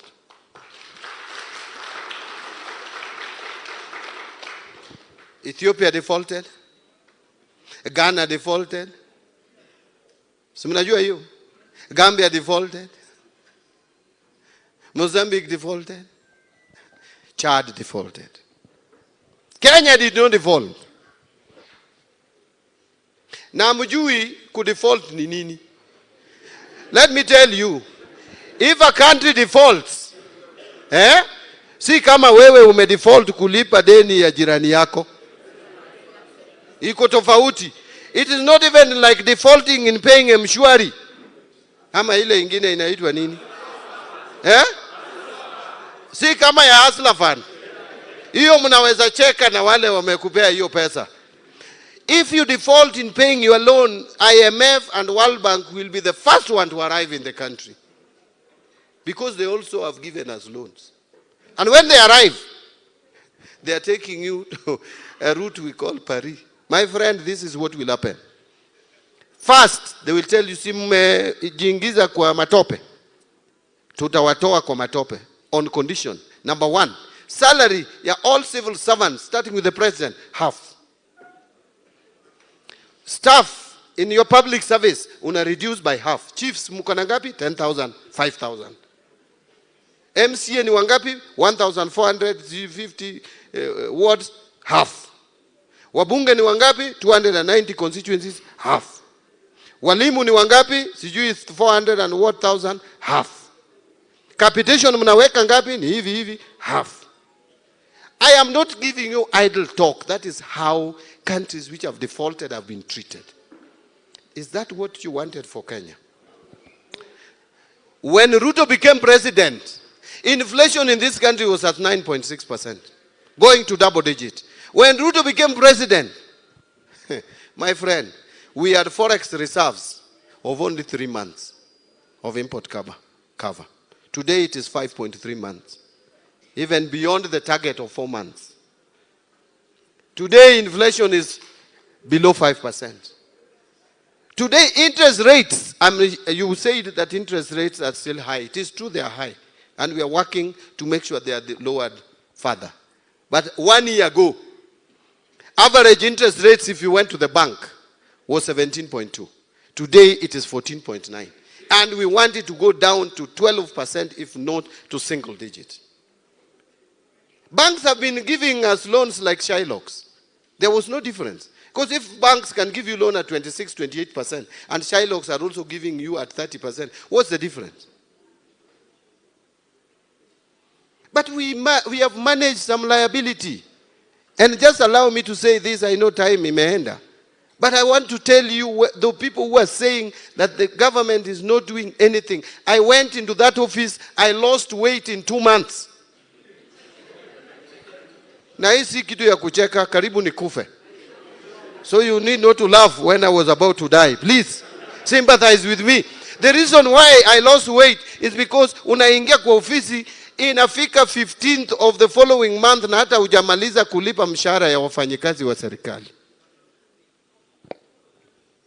Deni inakuja, you don't know where to pay it from. That is what happened in 2024 when the shilling exchanged to the dollar at 160. Do you know what happened? We had a loan we were to pay in June 2024. And by February, Kenya did not know where they were going to get money to pay 260 billion euro bond. Somebody sat somewhere and said, my tenure is coming to an end. I don't care about that loan, which will come in 2024. If anything, I'm leaving office on the 9th or 10th of September, or I don't know which date exactly, of 2022. He didn't care. So when we sat with the president, we agreed we are not going to be that careless again. That is why last year, we decided to repay Eurobond of 2027. It's due in May 2027, lakini tulilipa last year. Again in September, we decided that the loan which is coming in 2028, we are also paying it. And we paid it last year, the loan of 2028. So for now, I will tell you, we can sit pretty that the only pressure we have is the loan of 2031. Not between now and 2031, we don't have that pressure anymore. That is the forward thinking of leadership. And no one will tell you that because they don't want you to hear. If Ruto wanted to be careless, he would say, 2028 is after my second term election. I will deal with it later. But we said no. Even if we make it second term or not, let whichever government is going to be there in 2028 not go through the same thing that this government went through when they came in 2022. And that is why I know when we start a conversation with Kenyans, those people who are talking about one term, you will realize how foolish you are when we start engaging with Kenyans and they get to understand what we have been able to do and they all say 2 term, utawachwa kwa mata. So, let me say it, and I want to repeat, and I'm not telling you things that I've cooked. I am talking about reality. Even these things they talk about SHA, it is brave, it is courageous. Kenyans, we must find a way of treating our sick, especially people who cannot afford. SHA may struggle. Everything started. Hata wewe ukinunua gari mpya, uta make mistakes, it will jack, it will fanya hivi, but mwishowe utajua kuendesha hiyo gari mpaka saa unaweka tu miguu hivi na gari inaenda peke yake. SHA has just begun. It is picking up. So what is this kelele? They made kelele about housing. Is it now not changing the landscape of this country? Look at what is happening across the country. Every town you go to, You see big buildings, you are wondering, what is this? Am I in Dubai? Where is this? Kenya is construction site because of housing. So what we need to do is just to think about middle income earners, and we help them come up kidogo. Mishahara yao iende juu kidogo. Hiyo tu. And then we get our second term. Na tutapata. Who told you I want to be Minister for Finance for only 2 years? Who said that? Kuna mtu alisema hiyo? And then, where is the alternative? Mimi nauliza, alternative iko wapi? The people who are talking about replacing President Ruto are people when they wake up, they think one region. Wanakula lunch, one region. Wanakula supper, one region. Hata usiku, hata wakilala kwa kitanda, hata nashangaa mabibi zao wanasema nini? Kama fikira yote iko kwa one region, saa ngapi wanafikiria hata mabibi zao? Mlima, mlima. And we love watu wa mlima. And they have made a contribution. There is no community which is more enterprising than the people from the mountain. And by the way, they have led this country with distinction. Especially Mwai Kibaki. And we love them. We cherish them. We live in one country. But one individual should not make us have a negative opinion about a whole region. It's one rogue person who can wake up a leader who has even been deputy president of this country and start telling us that if you are coming from another region, you cannot go to a national school. And the school is called national in their region. And yet, let me ask you, you think people of Mount Kenya or Central are the ones who have built Alliance or Mango? Is it the Luos and the lawyers who have built Maseno? We have all contributed. The taxes from Western Gishu have built Maseno, Maranda. Those are national schools. Alliance, Mangu, Lenana, national schools. Sasa mtu anaongea kama mtoto. Hata unashangaa huyu akili yake. In fact, I am sympathizing with people who are following that gentleman. I am sympathizing with you. If you are doing it on tribal, woe unto you. Shame on you. How do you support someone who wants to divide this country? And we know the consequences. Remember 2007, what we went through.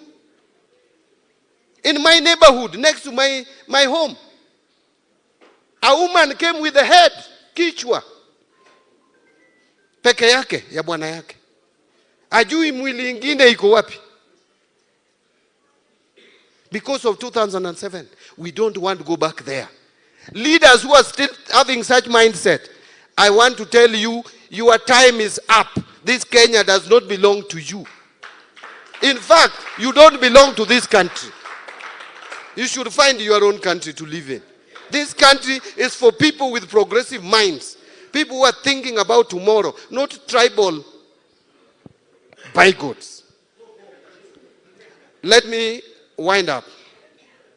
I know in this congregation, tuko na watu wa chama changu. My party. My party. My party. My party remains ODM. And by the way, I love what were UDA. Lakini, my party is not UDA. My party is ODM. And just listen to me. We are working together with UDA, but we are in ODM. And my party leader is Dr. Buruding. And I want to tell those who are in ODM. What has made ODM what it is today is the respect that we have given the party leadership of ODM.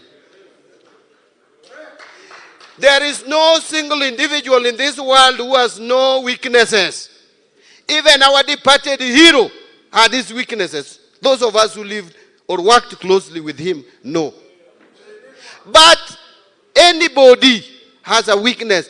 Our role as a party is to fortify and strengthen our new party leader, who is our symbol of unity.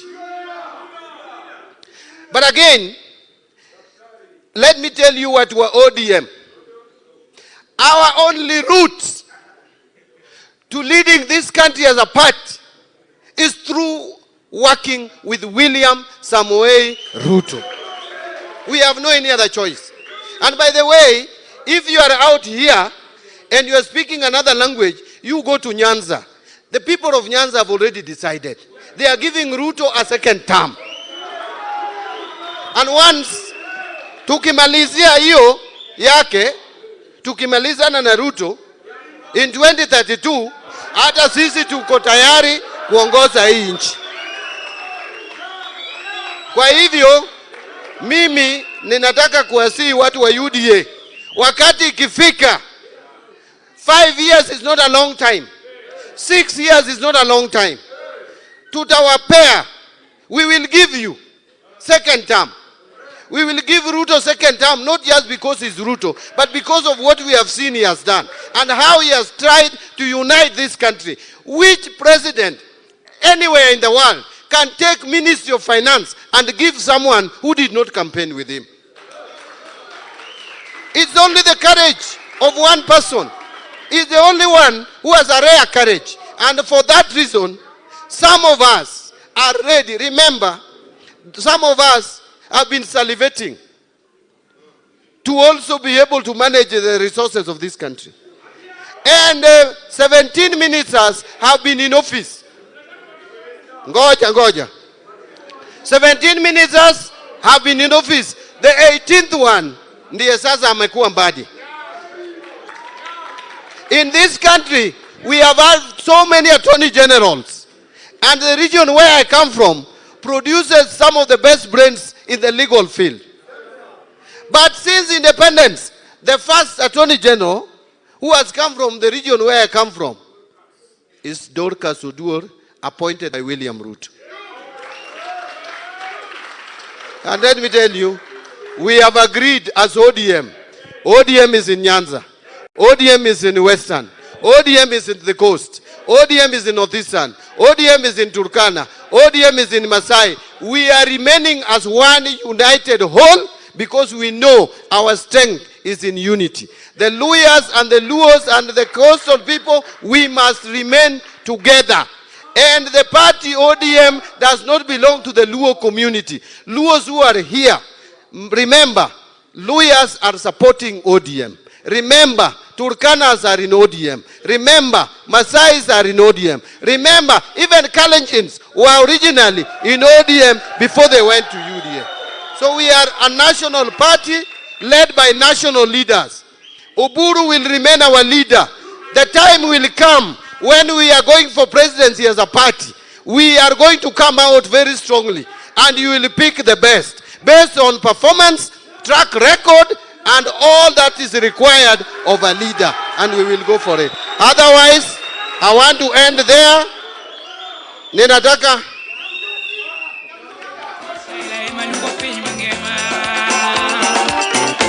so, Ngoja, thank you. So my brother Shundu, you requested me to support you with a school fees of 39,500. Hiyo tumelipa tayari. Hiyo is cleared. And now my sister, hata wewe ninataka unione kando, tuone vile tunasaidia maneno yako na wengine. Otherwise nyinyi muko hapo, kuna vile tunawapanga, kila mtu atapangwa sawa sawa. Eldoret oye! Eldoret oye! Vijana tibim! Vijana tibim! Asanteni sana.